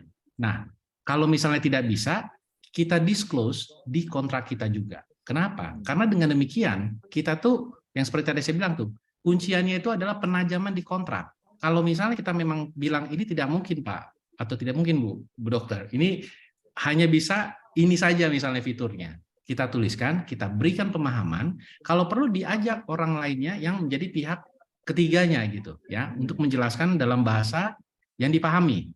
Nah, kenapa saya bilang demikian? Karena jangan sampai PMK 24 2023 ini nanti banyak litigasi isu nih, legal issues di tahun 2024 ya. Nah, ini nggak bagus juga nih, nggak bagus untuk orang IT-nya, karena kenapa? Nanti dikira, karena saya ingat tuh, dulu zaman ingat nggak Y2K. Jadi perubahan dari 1999, saya masih di US tuh waktu itu, berpindah ke tahun 2000. Jadi kengerian orang di seluruh dunia yang sudah memakai digital di tahun 1999 ke 2000, Itu saya ingat, saya lagi kerja di financial institution tuh. Tahu nggak ini kerjaan tiap hari ngapain? Ngopiin semua database. Jadi itu truk masuk, itu panjang banget, isinya kertas semua. Jadi ketakutan financial institution adalah begitu berpindah ke 00, itu hilang semua data di database. Nah, yang terjadi adalah semua mulai dari airlines company semua, mereka ini memberikan banyak sekali pengeluaran yang ujung-ujungnya juga nggak berguna juga gitu ya pada kasus tersebut. Nah, ternyata yang menarik adalah litigasinya itu jalan. Jadi swing yang nggak bagus lah gitu. Nah, pengalaman itu yang saya lihat adalah ya sudah, kita harus memastikan apa yang akan kita deliver di bulan tersebut, ya udah itu aja. Nah, kalau saya jawabnya dari sisi Fasiankes, kita harus cerdik-cendikian nih. Kita harus mengetahui mana sih sebenarnya yang menjadi keputusan pemerintah. Dalam hal ini PMK 24 2022 itu apa sih bunyinya? Nah, kalau perlu kan kita punya nih komunikasi ke Kemenkes, kita tanya aja. Tentunya kita tidak mau dong kena administratif sanksi tersebut. Tetapi kita juga harus memperlihatkan, oke, kalau misalnya seperti ini, apa sih yang bisa diakomodir? Ya sudah, ya udah didudukkan saja fakta-fakta tersebut. Ya, saya ngomong dari Fasiankes, lalu kita bilang sama pengembang kita, ini saja sudah cukup gitu. Nanti yang lainnya pas 2023 berakhir, kita ingin menambah fitur. Jadi dua-duanya nggak stres, dua-duanya memiliki integritas untuk deliver apa yang menjadi bunyi di kontrak tersebut. Seperti itu ya, semoga bermanfaat. Thank you Pak Berry. Ini ada dua pertanyaan. Sebelum kita masuk ke sesi sharing dari Bisnet, kita coba jawab dulu ya. Apa yang kita lakukan pertama kali jika yang lebih duluan yang ini yang pertama. Apa yang kita lakukan pertama kali jika ada perubahan manajemen terkait dengan manajemen proyek tadi? Ada di Q&A sih. Mungkin Pak Berry lebih paham maksud pertanyaannya ya.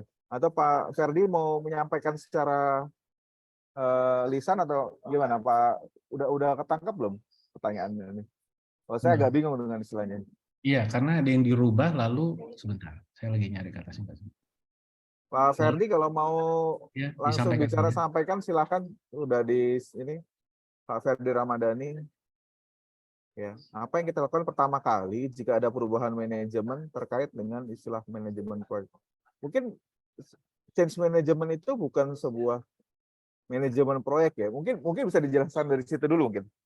Kenapa change management itu bukan manajemen proyek gitu? Oh, itu pertanyaannya. Oke, jadi kalau manajemen proyek itu kan kayak tadi kan ada tuh teorinya tuh. Jadi adaptif.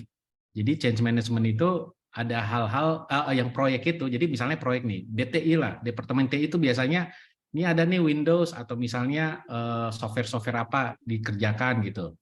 Nah, kalau misalnya perusahaannya cuma 15 orang itu mah bukan change management, bukan proyek ya.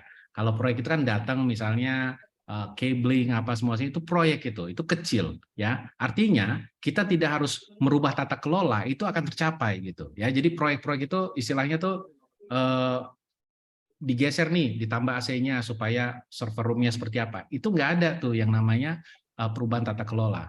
Begitu kita masuk merubah tata kelola kita, itulah yang masif tuh. Itu yang saya bilang perubahan SIMERES. Kenapa tata kelola perlu dirubah?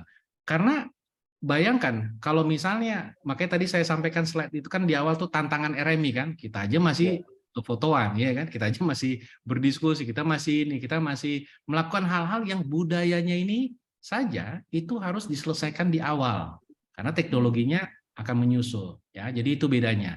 Nah, proyek itu adalah yang kecil-kecilnya ini. Jadi yang kecil-kecilnya ini tanpa harus dirubah tata kelolanya, inilah yang tadi saya sampaikan yang sangat simpel ya. Dibandingkan yang besar kayak RMI ini, bayangkan contoh ya, kalau misalnya para dokter atau perawat sering share password, lalu ada RMI nih. Nah, gimana dong? Nanti ya kan sekarang makin BPJS kan ini udah signature ini. Jadi login itu kalau misalnya bukan kita yang membuka, honor dokternya siapa? Karena yang bukanya siapa dengan nama siapa kan nanti pembaginya berbeda. Iya kan? Nah, itu aja contoh kecilnya. Silakan. Ini yang angkat yang resen nanti harus dikasih nih, bentar. Dr. Ahmad. Tapi sebentar dok ya, kita coba yang ini pertanyaan ini. Jika dalam satu kegiatan implementasi sistem baru RME, kemudian prosesnya tidak berjalan sesuai dengan rencana dan bahkan muncul opsi rollback ke sistem lama. Apa yang harus dilakukan oleh tim implementator dan manajemen dari Vaskesnya? Ya ini menarik nih. Saya cukup sering dengar kejadian rollback ya. Cuma nggak tahu kalau sekarang ini masalahnya selain sistem tuh harus interoperabilitas gitu ya kan. Nanti kalau Iya. rollback nggak interoperabilitas agak pusing juga. Tapi mungkin gimana Pak Berry? Oke, jadi gini, pada saat kita merollout sistem baru, ingat ya, jadi sistem lama, legacy, lalu sistem baru. Nah, ini kan persiapan master data dimasukin dan seterusnya. Ini kan yang belum ada adalah transaksionalnya. Jadi misalnya, hari ini tanggal 27, kita biasanya rollout itu tengah malam nih, weekend biasanya. Lalu besok selesai, nanti malam, jadi pindah ke jam 00. Lalu yang terjadi adalah transaksi mulai masuk. Nah, yang ditanyakan rollback yang diinginkan agar kembali ke legacy data, itu theoretically nggak bisa karena transaksinya kan nggak bareng-bareng. Jadi kalau misalnya mau balik rollback itu artinya end user kita itu melakukan di dua sistem bersamaan. Jadi kalau dia misalnya ngelihat pasiennya, oke Bapak Ibu siapa namanya, dia masukin di sistem baru dan di sistem lama. Ya, kalau itu bisa rollback gitu. Tapi kayaknya hampir nggak mungkin ada manajemen yang memperbolehkan double track. Double track. Ya artinya kan kalau yang biasanya 7 Ada sih. menit. Ada. Cuma saya nggak ngerti Oke. gimana cara. Biasanya beda apa namanya? Yang satu di Poli mana, yang satu di rawat inap atau BPJS. Biasanya gitu sih. Tapi kalau double entry itu Double transaksinya entry sih enggak. itu nggak mungkin. Nah, tapi kembali lagi ke data, kan data ada nih, data diem kita nih istilahnya data gamblang. Iya. Jadi data ini kan diakses nih untuk transaksi ini, transaksi ini. Tetapi kalau misalnya mau rollback lagi ke yang sistem lamanya, itu kayaknya hampir nggak mungkin tuh. Mungkin ada yang bisa lebih jago menjawabnya. Tapi kalau menurut saya, kalau misalnya nih udah pakai sistem baru, padahal nggak dimasukin di sistem lama, hal pasien di depan mata sejak go live tersebut 2 Nggak minggu, mungkin. 2 bulan, itu hampir nggak mungkin itu data Oke. loss, ya. Iya. Kecuali Oke. kalau misalnya mau dibikin project untuk mere-input semuanya, semuanya, tapi itu nyawa orang lagi itu semua. Iya. Ya, Oke, kita lanjut pertanyaan. Dokter Ahmad, silakan dok. Dokter Ahmad, silakan dok. Oh, Dokter Ahmad ya, gimana dok? Halo, selamat pagi Pak Berry. Pagi Dr. dok. Bimo. Ya, Pagi, terima pagi, kasih dok. nih Pak Berry, keren banget udah bisa menyampaikan topik ini ya. Tapi saya membayangkan tadi ya, pertanyaan Pak Ardianto tadi ya. Kalau ya ini kan teman-teman implementator itu sangat kita pahami atau berhadapan dengan manajemen rumah sakit ya. Tapi alangkah baiknya kalau manajemen rumah sakit itu menerapkan apa yang tadi sudah disampaikan oleh Pak Berry. Dan kata kuncinya kan yang seperti disampaikan oleh Pak Berry adalah planning gitu. Maka kalau dilakukan dengan baik, ya saya sih nggak yakin ya manajemen rumah sakit akan minta dalam waktu yang instan gitu ya untuk implementasi. Walaupun kita paham ada tenggat waktu 31 Desember 2023. Nah, jadi memang ini mungkin perlu kita perluas ini cakupannya dan pemahaman lebih kepada manajemen rumah sakit atau klinik, Pak Berry, Dr. Bimo, tentang pentingnya untuk melakukan perencanaan di awal untuk implementasi RME ini. Nah, ini juga akan memberikan dampak kepada bagaimana implementasi di lapangan itu diperlukan. Aspek security dan aspek yang barusan dibahas tentang rollback dan sebagainya, itu kan bisa dimasukkan dalam bagaimana kebijakan manajemen dalam menghadapi implementasi RME ini. Dan itu harus diantisipasi di depan, bukan ketika sudah jalan ya. Nah, ini yang mungkin bagaimana kita caranya bisa memperluas apa yang kita harapkan dari manajemen Pasienkes itu bisa membuat perencanaan terhadap implementasi RME ini, tidak hanya sekedar mengundang vendor untuk implementasi, tapi dari internal Pasienkes tersebut, manajemennya sudah membuat perencanaan yang komprehensif untuk melakukan change management terkait dengan transformasi digital. Mungkin itu aja, Dr. Bimo, Pak Berry, terima kasih. Ya, makasih Dok. Ya, itu Iya dok, thank you, kali saya thank you. sepakat tuh. Ya, gimana Bim? Itu catatan tuh Bim. Ya, ya. Itu PR Ya, itu. bersama sih habis ini kita mesti banyak men-sharingkan ke Vaskes juga untuk hal itu ya. Ya, Oke. ya. Eh, mungkin dari apa namanya dari Kemenkes juga perlu ada sebuah guideline ya karena ya Vaskes mau kemana lagi Betul, iya, ya iya. atau mungkin dari asosiasi bisa juga sih rumah sakit ya mungkin kita bisa ngajak kolaborasi ya kan bagaimana caranya mempersiapkan itu planningnya itu ya. Mungkin ada sebuah template dasarnya ya itu yang bisa kita ajak untuk kemudian menjadi panduan umum aja gitu ya untuk planningnya gitu. Oke, Iya. terima kasih Dr. Ahmad. Terima kasih Dok. Ini saya izin Sama-sama. ya Pak Syairil, boleh kita lanjutkan setelah sesi dengan Bisnet ya. Saya tadi juga sudah ketik apa namanya untuk ini.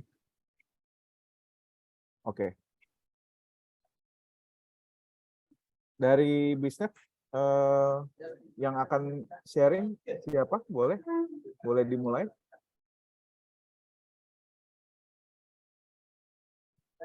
Baik, pagi Dr. Bimo. Selamat pagi. Ya. Pak Indra ya. Ya. Oke. Untuk sharing dari Bisnet di hari ini itu akan saya bantu.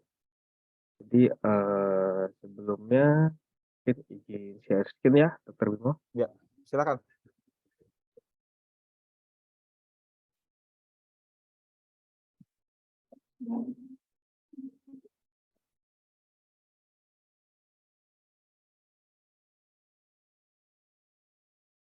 Oke, baik, terima kasih banyak atas waktunya Dr. Bimo. Selamat pagi Bapak Ibu, rekan-rekan semua yang sudah menyempatkan waktunya untuk ikut dalam kelas Rame RME pada hari ini. Sebelumnya perkenalkan, nama saya Indra Pramana. Sini saya selaku tim marketing brand dari Bisnet.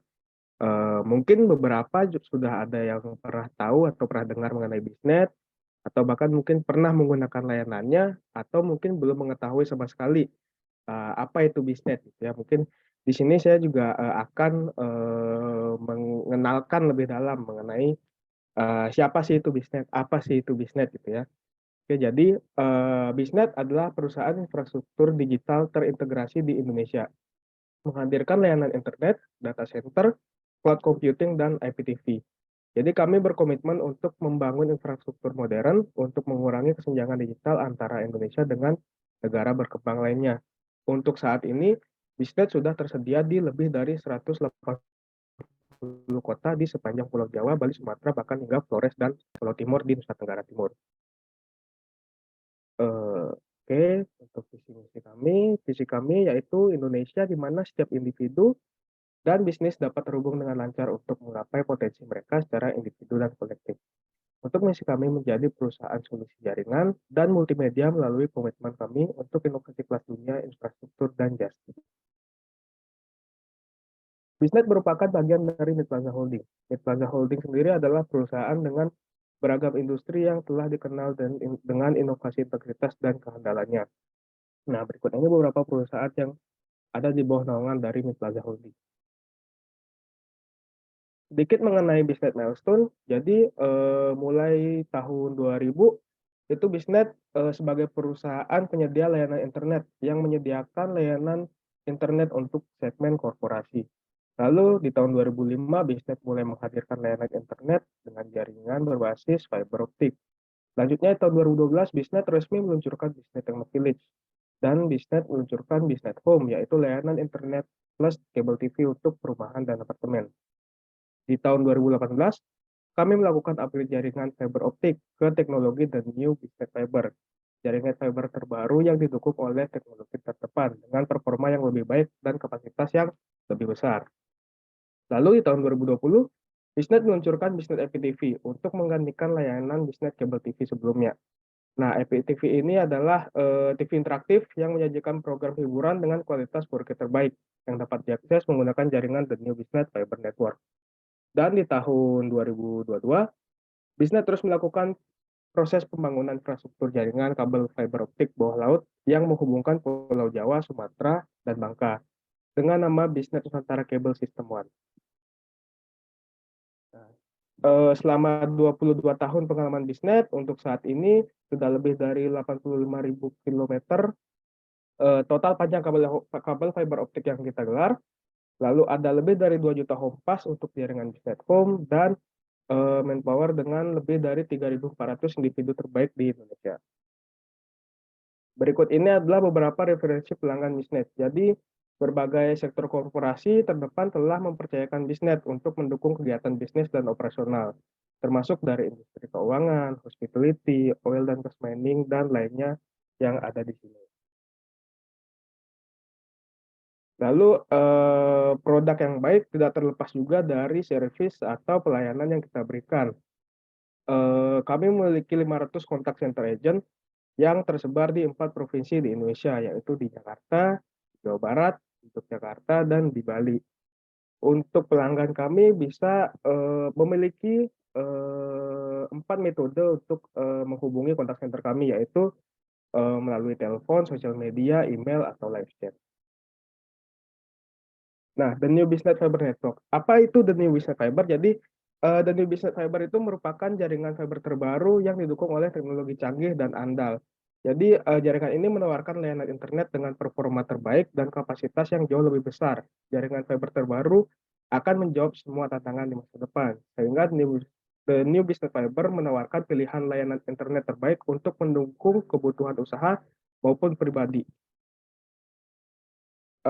Ini adalah gambaran atau peta dari sebaran BISNet Fiber yang ada di Indonesia. Jadi dari Pulau Sumatera hingga paling timur itu di Pulau Timor atau Nusa Tenggara Timur. Selanjutnya ini untuk wilayah Jawa Bali, lalu ada di Jawa dan Sumatera juga kabel kita. Untuk servis layanan yang kita berikan, jadi beberapa layanan yang kita punya gitu ya untuk saat ini. Yang pertama itu ada BISNet Dedicated Internet, ya itu biasa digunakan oleh enterprise atau corporate yang membutuhkan internet dengan dedicated atau bandwidth one on one. Memiliki budget atau dimulai dari 6 juta per bulan. Untuk yang kedua ada BISNet Metronet, itu diperuntukkan untuk small medium business dengan budget mulai dari 1 juta per bulan. Lalu ada BISNet Hospitality yang pastinya ditujukan untuk pelaku-pelaku usaha hospitality, dimulai dari 15 juta per bulan. Dan yang terakhir ada BISNet Home yang diperuntukkan untuk rumah dan apartemen dengan budget 375.000 per bulan. Oke. Nah, BISNet Dedicated Internet ini memberikan koneksi 24 jam ke global internet dengan alokasi bandwidth dedicated 1:1. Lalu kami memiliki paket yaitu BISNet Education, kami memiliki layanan yaitu BISNet Education Net dan Health Net. Nah, apa sih perbedaan BISNet Dedicated Internet dan BISNet Health Net gitu ya? Jadi untuk BISNet Health Net sendiri adalah dia ini BISNet Dedicated Internet yang memiliki harga khusus untuk institusi kesehatan. Jadi BISNet Health Net ini adalah paket khusus yang kami berikan atau kami buat khusus untuk institusi kesehatan, di mana kelebihannya dibandingkan dengan BISNet Dedicated Internet yang sebelumnya saya jelaskan itu yang pasti di harga itu kita berikan harga khusus, dan yang kedua itu ada layanan WiFi gratis dari BISNet, sehingga kita bisa memberikan akses point sampai 3 perangkat untuk kebutuhan public area di rumah sakit, klinik, atau institusi kesehatan lainnya. Nah, di sini salah satu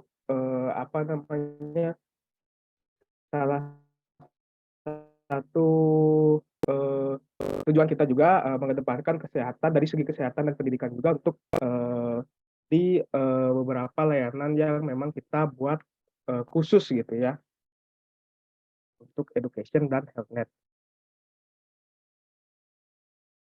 Lalu ada BISNet Metronet. BISNet Metronet ini merupakan layanan broadband internet super cepat khusus untuk keperluan bisnis UMKM.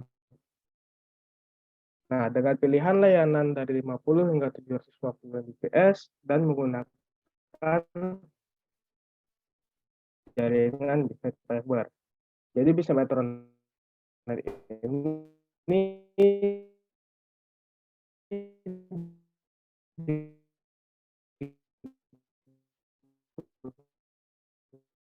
dikhususkan untuk itu bisa menggunakan metronet.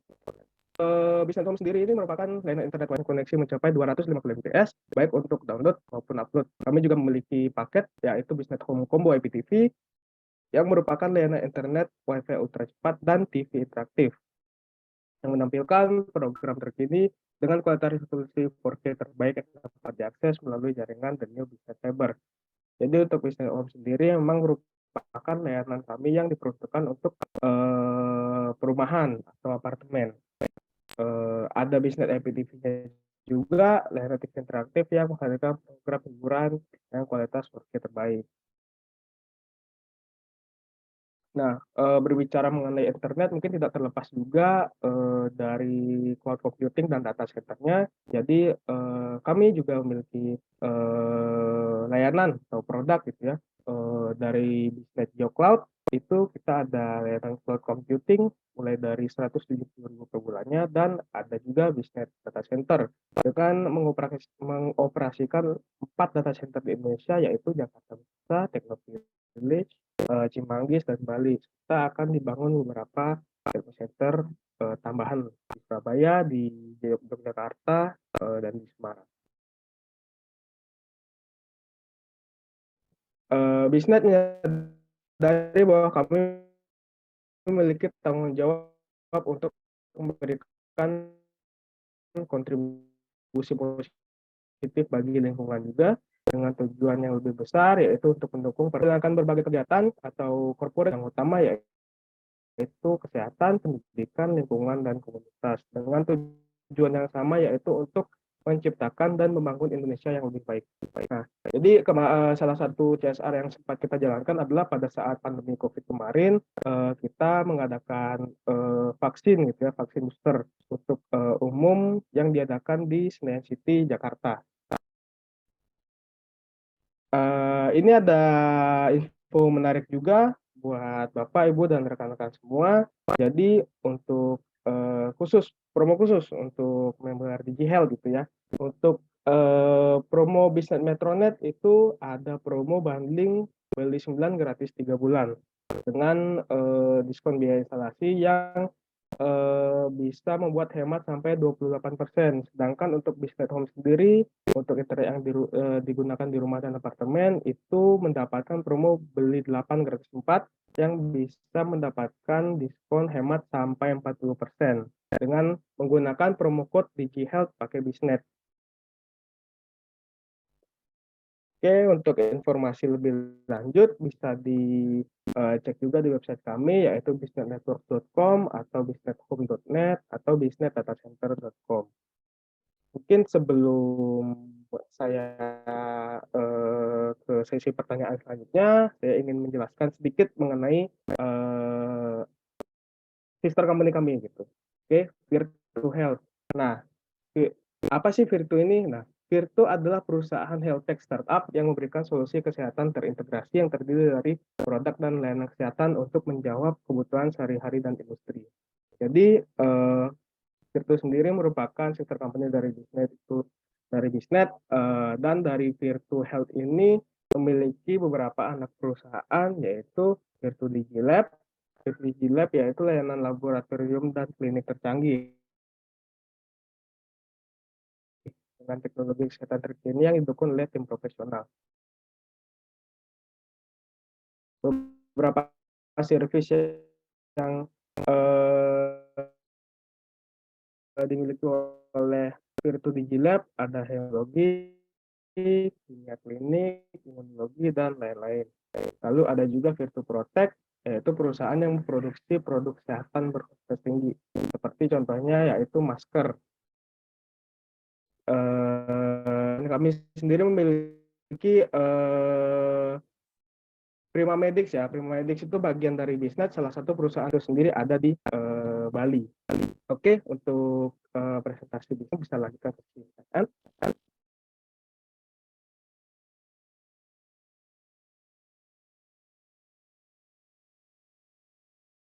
Ya, terima kasih dari Bisnet untuk paparannya.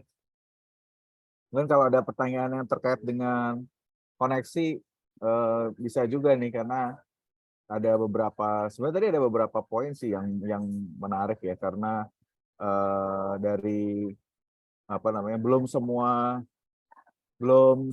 tempatnya mudah atau terhubung gitu. Nah, itu ada yang menanyakan juga tadi, sebenarnya dasar hukum harus apa namanya, pakai rekam medis elektronik. Ini nanti terkait yang dengan Bisnet dulu sebentar ya. Jadi karena pertanyaan udah banyak nih. Ditinggal sebentar, pertanyaannya ada 8 nih. Jadi dasar hukumnya adalah Permenkes 24 tahun 2022 ya, bisa dilihat di sana.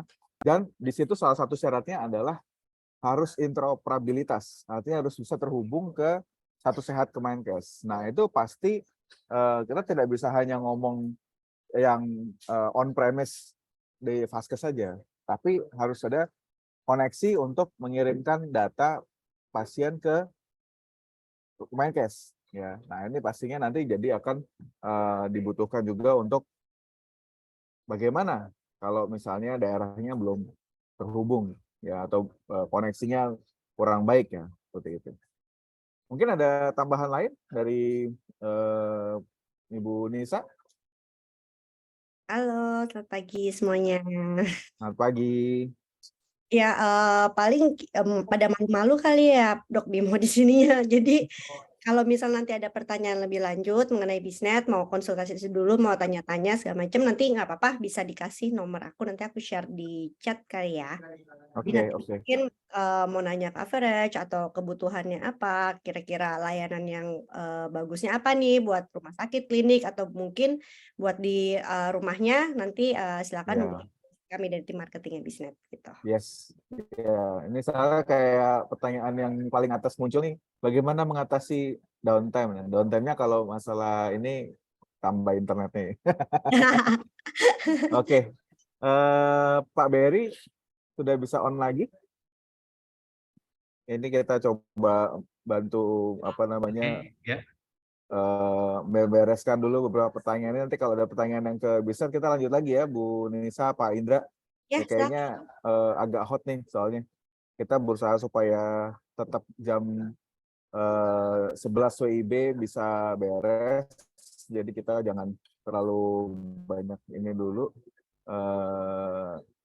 Saya coba rangkum beberapa ya pertanyaan ya dari yang prioritas supaya kita bisa bagus nih. Tidak ada cetak biru dalam manajemen perubahan dalam kesimpulan tadi.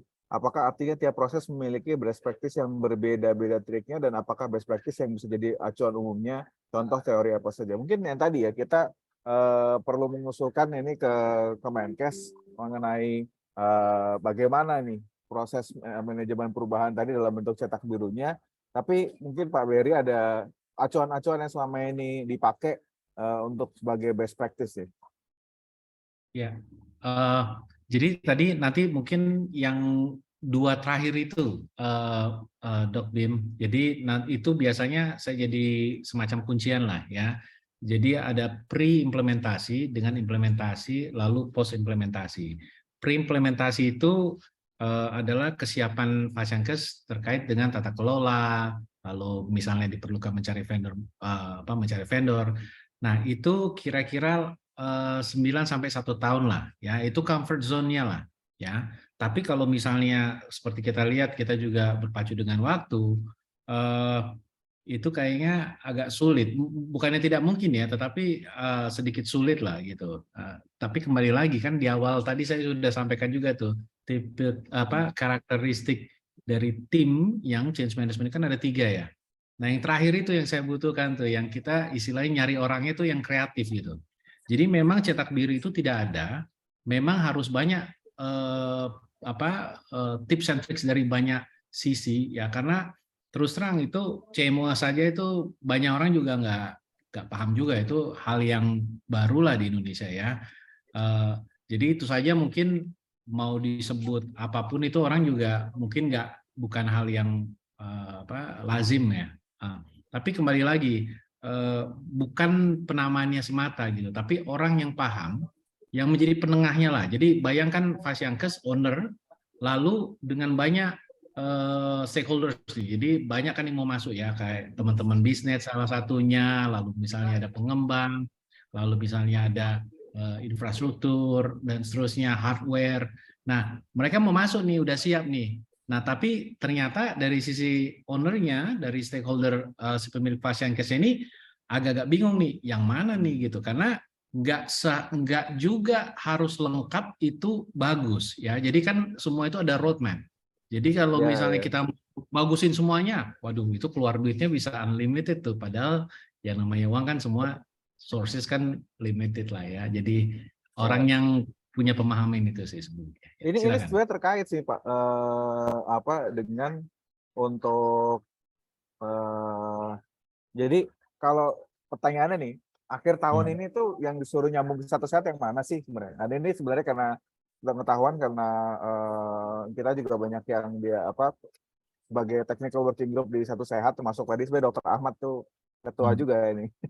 Ini menarik karena yang ditargetkan itu adalah yang rawat jalan ya, terhubung di rawat jalannya ya kan. Dan saya sambil menjawab ya dikit-dikit ya nih. Jadi API Satu Sehat itu juga sudah ada, udah jalan. Silakan langsung daftar di satusehat.kemenkes.go.id ya, ada untuk Vaskes. Kalau memang pengembangnya menggunakan mitra teknologi atau PSE, penyandang sistem elektroniknya juga harus daftar dulu. Kalau rumah sakit bikin sendiri, rumah sakit yang harus daftar sebagai PSE untuk di Satu Sehat ya. Nah, itu yang diimplementasikan itu kemudian nanti menggunakan FHIR untuk interoperabilitas datanya. Nah, targetnya apa? Use case 1 itu adalah rawat jalan. Jadi data pasien umum dan kemudian adalah diagnosisnya. Gitu. Mungkin itu sebagai gambaran umum ya. Takutnya nanti nggak sempat kita bahas satu-satu karena ada yang sangat menarik nih. Susah move on dari kertas. Susah move on dari mantan ya. Gimana nih susah move on dari kertas, susah move on dari mantan nih? Iya. Gimana Pak Beri? Jadi sebenarnya ada dua sih sebenarnya ya. Jadi memang banyak pekerjaan ekstra yang walaupun SIMERES itu sudah implemented, itu masih ada extra work-nya. Nah, memang pada saat baik itu in-house maupun pihak ketiga, itu ada tuh yang istilahnya keteter. Makanya tadi yang ada diskusi yang tadi checklist itu sebenarnya ada reporting. Jadi sebenarnya reporting ini adalah kan banyak tuh akreditasi ya, yang harus ada form ini, dibuktikan ini semua segala macam. Nah tiba-tiba sekarang masuk nih ke dalam nih. Nah mindset di mana, wah ini kayaknya nggak komplit nih kalau misalnya nggak ada checklistnya ini. Nah sebenarnya komunikasi kita ke akreditasi pun ini sudah banyak penerimaan ya, ini memang sudah diterima gitu. Jadi bagusnya sekarang membuat undang-undang seperti contoh kemarin saya undang-undang PDP ya kan, sempat saya jadi narasumber gitu. Ya. Saya undang juga dari Kominfo. Oh by the way tadi PSE itu sebenarnya bukan di Kemenkes ininya daftarnya, tapi di Kominfo PSE. Nah lalu ada Kominfo, lalu ada Kemenkes, Yankes dan seterusnya. Mereka bilang sekarang itu merujuk nih. Jadi emang ada undang-undang dalam hal ini PDP, nanti ngikut nih PMK-nya ngikut, bahkan yang lagi disusun untuk RUU kesehatan juga ngikut. Nah, bagusnya adalah begitu ngikut semua, ini memperkuat terus nih. Ya, makanya tadi begitu ngomong PDP itu masuk, begitu ngomongin ini masuk. Nah, kertas yang tadi itu kan berarti ada mindset nih yang dulunya tuh wah kalau ini nggak lulus nih akreditasi. Nah, banyak sekarang SIMERES tuh yang desainnya itu sudah memasukkan dari, jadi ada pihak ketiga, lalu kan ingat nggak kayak DocSign, nggak tahu lah ya, kalau teman-teman kan pakai DocSign ya, ada DocSign. Digital signature. Ya, digital signature. Ya. Itu kalau misalnya bridging itu benar dan baik, itu bagus tuh. Tapi ada juga yang belum mampu lah. Nah, memang belum mampunya ini tergantung vendor kita juga sih. Jadi vendor atau kerjasama, partnership atau in-house development, ini adalah nomor satu dari dua. Yang kedua adalah pengetatan SOP. Ya, jadi pengetatan SOP inilah Tata kelola yang berarti ya. tata kelola. Kembali lagi ke tata kelola gitu. Nah, kalau saya melihatnya gini, nggak mungkin semua itu dijebretin, pokoknya dari yang kebiasaan nulis tiba-tiba besoknya langsung nggak ada. Kalau saya membuatnya, ya udah dibuatkan saja rangkumannya, karena misalnya ada berapa 200 sekian ini form misalnya dari organisasi atau apa Fasiankes, lalu perlahan-lahan diperlihatkan gitu, dan itu disampaikan ke semua pihak, ke stakeholder. Oke, sekarang kita sudah sekian persen masuk ke sistem. Nanti bulan depan atau bulan berikutnya atau kapan nanti misalnya developernya sudah mengangkat itu live, turun lagi angka yang harus di-maintain. Nah, komunikasi inilah yang harus disebarluaskan dan konsisten, dan cara yang orang bisa mendapatkannya yang membuat perubahan itu menjadi meaningful gitu. Jadi kalau misalnya ada perubahan tidak disosialisasikan, nah nanti orang yang di lapangan bilang, wah saya masih pakai yang sekian ini, padahal sebenarnya sudah ada hal yang sudah masuk di sistem, atau sistemnya belum ada, dan vice versa lah. Jadi memang crystal clear komunikasi itu, dan cara kita mempersiapkan tim dalam memberikan update. Kalau ada vendor, ya vendornya juga mengupdate ke kita. Kalau kita in-house, ya in-house-nya juga cara kita seperti itu. Budaya Ya. transparansi Memang ya. Transparansi, ya. Dan tadi saya sudah menyebutkannya juga. Ya. Menarik. Kalau downtime gimana cara mengatasinya? Ini dari Solo pertanyaannya. Ini Oke. pertanyaan sosial gampang nih. Antrian online BPJS seminggu 2 kali sekarang mati. Iya, Itu iya, iya. yang jerit dari grup IT ya. Saya cuma ngeliatin aja gitu, grup IT rumah sakit. Pusing pala itu. Ya. Jadi memang kalau terkait downtime ini kan kita harus banyak inilah ya, membuat pemahaman itu sangat gamblang. Jadi kan ada perimeter di mana itu menjadi tanggung jawab Fasiankesnya, dalam artian kan ISP nggak mungkin istilahnya, kalau teman-teman bisnis bilang, wah ini sampai bisnis, belum tentu juga, jangan-jangan routernya, ya kan? Jadi masih di perimeter internalnya. Lalu jangan-jangan di level desktopnya misalnya. Nah, lalu kemudian ke backbone-nya dan seterusnya, yang ujung-ujungnya aplikasinya juga, tahu-tahu database-nya, tahu-tahu cloud-nya. Nah, ini harus ada pembagiannya gitu. Nah, kalau saya melihatnya seperti ini, apa yang dimiliki oleh Fasiankes itu di data sangat rigid lah. Misalnya di desktop ada 100, laptop ada sekian, 30 semua. Itu kalau bisa kita memakai sistem yang bisa ngeliatin semua tuh. Ini mana nih yang connect, mana yang enggak.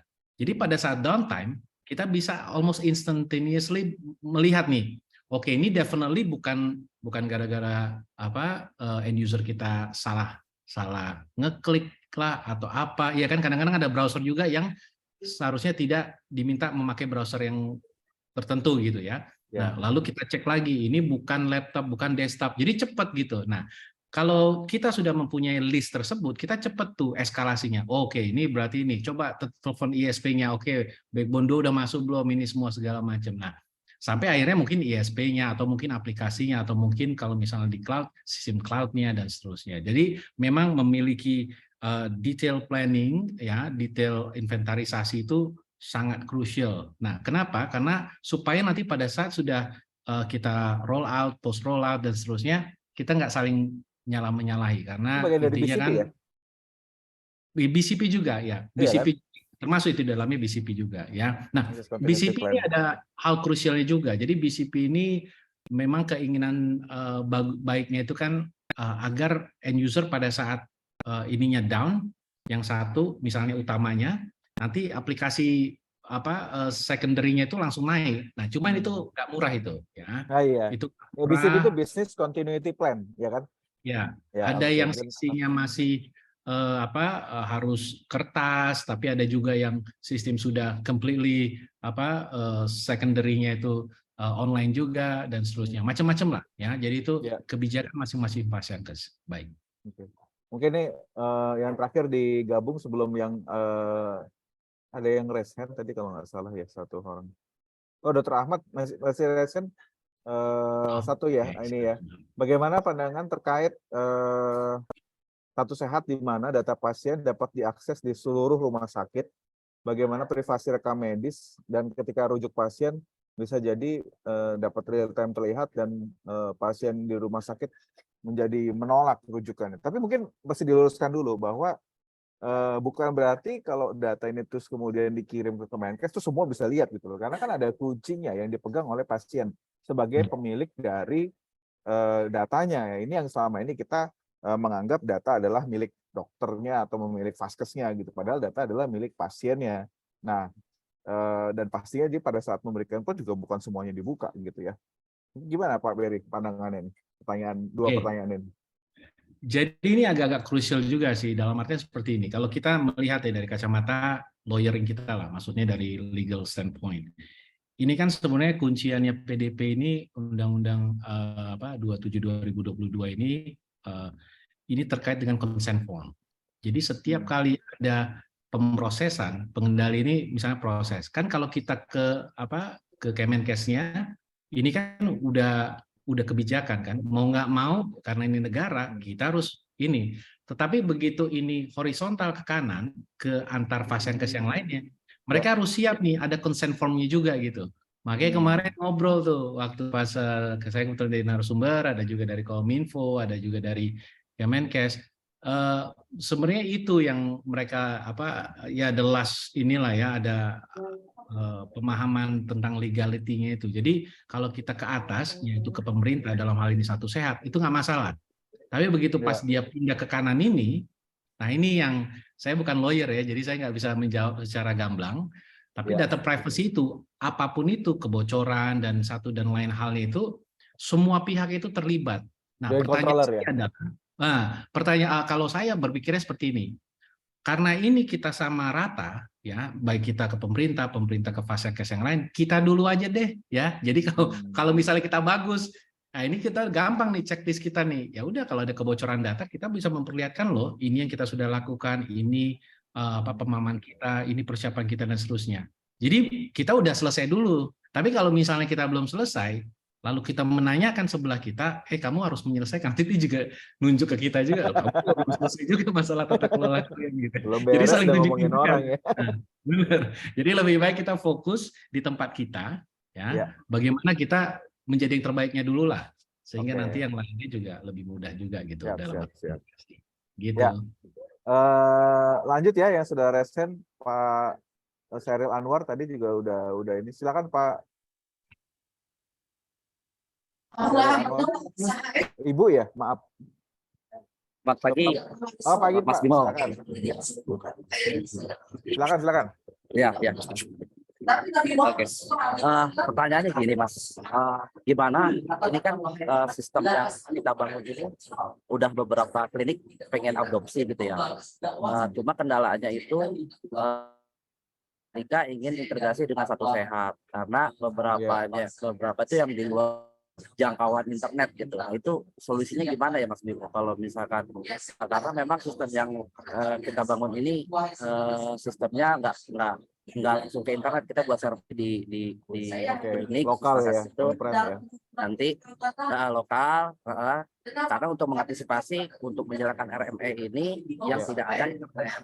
Tapi kan dari sisi lain Kemenkes minta kita itu harus terhubung dengan Satu Sehat. Nah itu yang kendalanya itu gimana ya kira-kira Mas Bimo ya? Ya.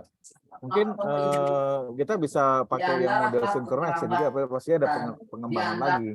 Tapi kalau untuk koneksi atau terkait dengan bisa hubungi Bisnet itu. Iya, makanya saya udah spotlight nih Dok. Saya udah spotlight juga nih. Mungkin ada tambahan nih. Kalau intinya kalau dari pengembangannya biasanya satu yang lokal, yang kedua kita bikin yang versi synchronize atau malah yang bikin versi di cloud-nya gitu loh. Tapi ya memang beda-beda ya. Kalau itu desktop base ya pastinya agak sedikit beda karena sekarang trennya jadi banyak masuk ke web base. Silakan dari Bisnet mungkin ada tambahan. Kalau misalnya dari kita kan memang Bisnet itu kan basically kan kabel ya, jadi harus ada kabel yang berada di lokasinya Bapak. Kalau misalnya memang tidak tercover nih, aku juga ada tim dari Bisnet Geo sih. Mungkin yang dari Geo, Mas Alif, ada yang mau ditambahin? Monggo. Jadi dari tim Geo. Silakan dari Bisnet Geo ada tambahan mungkin. yang cloud-nya, jadi bisa juga menyelenggarakan untuk untuk cloud di BiznetGeo ya. Gitu. Jadi kalau misalnya selama masih tercover dan masih bisa pakai jaringan Biznet, nanti bisa kontaknya langsung ke kita yang untuk di internetnya. Gitu. Ya. Oke, mungkin tambahannya sedikit dari Gio. Perkenalan saya Alif. Mungkin saya mau Bisa jawab on cam atau enggak, Pak Alif? Oh ya, sorry sebentar.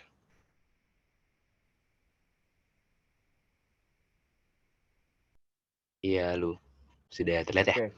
Ya. Ya mungkin bantu jawab tadi, mungkin dia bisa connected lewat web base yang tadi sudah di spotlight sama Dr. Bimo. Mungkin dari situ sih dia bisa synchronize nanti untuk database-nya segala macam. Mungkin tambahannya itu sih.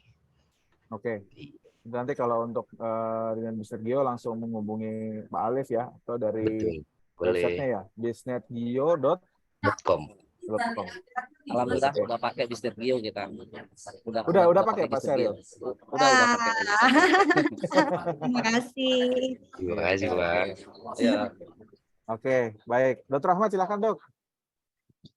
Ya, sedikit saja, Dr. Bimo. Jadi memang saat ini mungkin fasilitas pelayanan kesehatan menerapkan RMI ini lebih untuk pemenuhan regulasi Permenkes 24 2022. Tapi saya ingin kita semua bisa mengupayakan bahwa rekam medik elektronik ini memberikan manfaat baik itu buat fasilitas pelayanan kesehatan, tapi juga buat pasien kita. Ya. Jadi saya ingin menggarisbawahi bahwa transformasi digital ini tidak hanya sebatas untuk pemenuhan regulasi, sehingga kita juga harus berupaya mencari atau mendapatkan manfaat dari penerapan RME di fasilitas pelayanan kesehatan. Sehingga transformasi digital yang tadi sudah dipaparkan oleh Pak Berry melalui change management-nya, ini merupakan proses yang berkesinambungan. Bukan sekali kita implementasi itu sudah selesai, Dr. Bimo. Makanya alangkah baiknya agar change management ini menjadi bagian dari manajemen mutu dari fasilitas pelayanan kesehatan, sehingga kita senantiasa meningkatkan pelayanan yang berkualitas ya dan selalu meningkat gitu ya melalui skema continuous improvement dari pasienkes masing-masing. Demikian, terima kasih. Ini saya sebenarnya lagi di acara salah satu akreditasi rumah sakit juga. Minggir dulu di sini sebenarnya. Thank you, Dr. Ahmad. Mungkin ada yang lain, kayaknya udah ini ya, masih satu pertanyaan deh. Oke. Jadi udah nggak ada kayaknya sih pertanyaan. Baik, silakan kalau Pak Berry ada closing statement terkait dengan ini. Saya rasa sih kita harus segera mengajukan ini ya, dorong Kemenkes punya guideline atau cetak biru yang untuk transformasi digital di masing-masing vaskes ya ini ya. Perlu segera diwujudkan itu. Ya. Pak Berry ada closing statement? Ya benar, ingin menambahkan sedikit saja, memang dari diskusi pagi hari ini bukan hanya ini ya, kesiapan yang tadi saya sampaikan, tapi juga Fasienkes itu harus punya juga nih checklist mereka, di mana ini yang membantu lah, karena bagaimanapun juga kan regulasi, tetapi kan yang membuat keputusan owner dan Fasienkesnya ini. Nah, kalau mereka paham bagus, maksudnya nggak ada masalah. Tapi kalau tidak, kita perlu bantulah ya. Jadi artinya diskusi ini menarik karena kita melihat ternyata ada yang harus kita akselerasi nih dari sisi Fasienkesnya, karena pemilihan teknologi, bagaimana menghandle implementasi cycle dan seterusnya ini bukan hal yang mudah gitu ya. Jadi nanti kita duduk bareng lah supaya kita coba supaya di akhir tahun ini saya sepakat dengan Dr. Ahmad juga bukan hanya itu saja tetapi keseluruhannya bahkan lewat 2023 karena memang objektif kita kan agar Indonesia menjadi lebih baik dengan semua pelayanannya, dengan semua masyarakatnya, agar ya Indonesia itu menjadi lebih baik dari yang kemarin gitu ya. Terima kasih atas semua kesempatan dan perhatiannya. Ya. Mbak Nisa, silakan Bu Nisa. Oke, kembali lagi untuk ya transformasi digital dan segala macam itu kan juga membutuhkan koneksi internet ya yang lancar, dan kita juga dari Bisnet makanya semenjak kemarin pandemi itu kita melakukan ekspansi agar semuanya tuh bisa ke-cover lah untuk internetnya, apalagi kesenjangan gap digitalisasi ini kan yang di kota-kota kecil segala macam yang belum tercover gitu. Jadi Bisnet pun terus berekspansi supaya ke depannya kita semua bisa terkoneksi. Gitu aja sih. Jadi kalau ada apa-apa nanti jika ada mau konsultasi lebih jauh silakan hubungi kami dari Bisnet. Itu aja, Dr. Bimo. Oke, baik. Ya, terima kasih Pak Wery waktunya di Sabtu pagi. Tim Bisnet sudah join semuanya. Semua peserta yang masih setia nih 160, jadi 160 lebih ya, udah agak berkurang sedikit ya. Tapi memang kita juga sudah akan menutup sesi kita untuk pagi hari ini ya. Jadi intinya untuk persiapan transformasi digital itu nggak main-main. Jadi bukan cuma, oh saya mau pasang pakai Reme. Ini bukan cuma install satu aplikasi di HP dan selesai. Dan yang sangat penting sekali adalah transformasi digital is all about people. Ya, yang berubah itu adalah dari manajemen Vaskesnya, dari nakesnya, semua orang-orang pendukung yang ada di Vaskes tersebut, dokter pastinya ya tadi dokter, medis, nakes semuanya, sampai admin-adminnya, plus sistemnya. Jadi sistem yang udah ada mungkin sudah bisa dipakai selama ini, tapi nggak pernah dipakai ya. Jadi implementer ada yang rollback, ada yang ini segala macam. Nah, justru kalau emang misalnya perlu yang lebih baik, cari yang lebih baik, juga harus dilakukan audit dulu tentang bagaimana kondisinya. Ya, infrastrukturnya cukup nggak, kuat nggak, ya kan? Jangan udah pakai yang baru, pakai synchronize, pakai cloud, internetnya biar ya, jadi pakai Bisnet ya biar nggak balik. Oke, terima kasih semuanya. Selamat siang, selamat berakhir pekan. Dari kelas Rame Reme kami undur diri.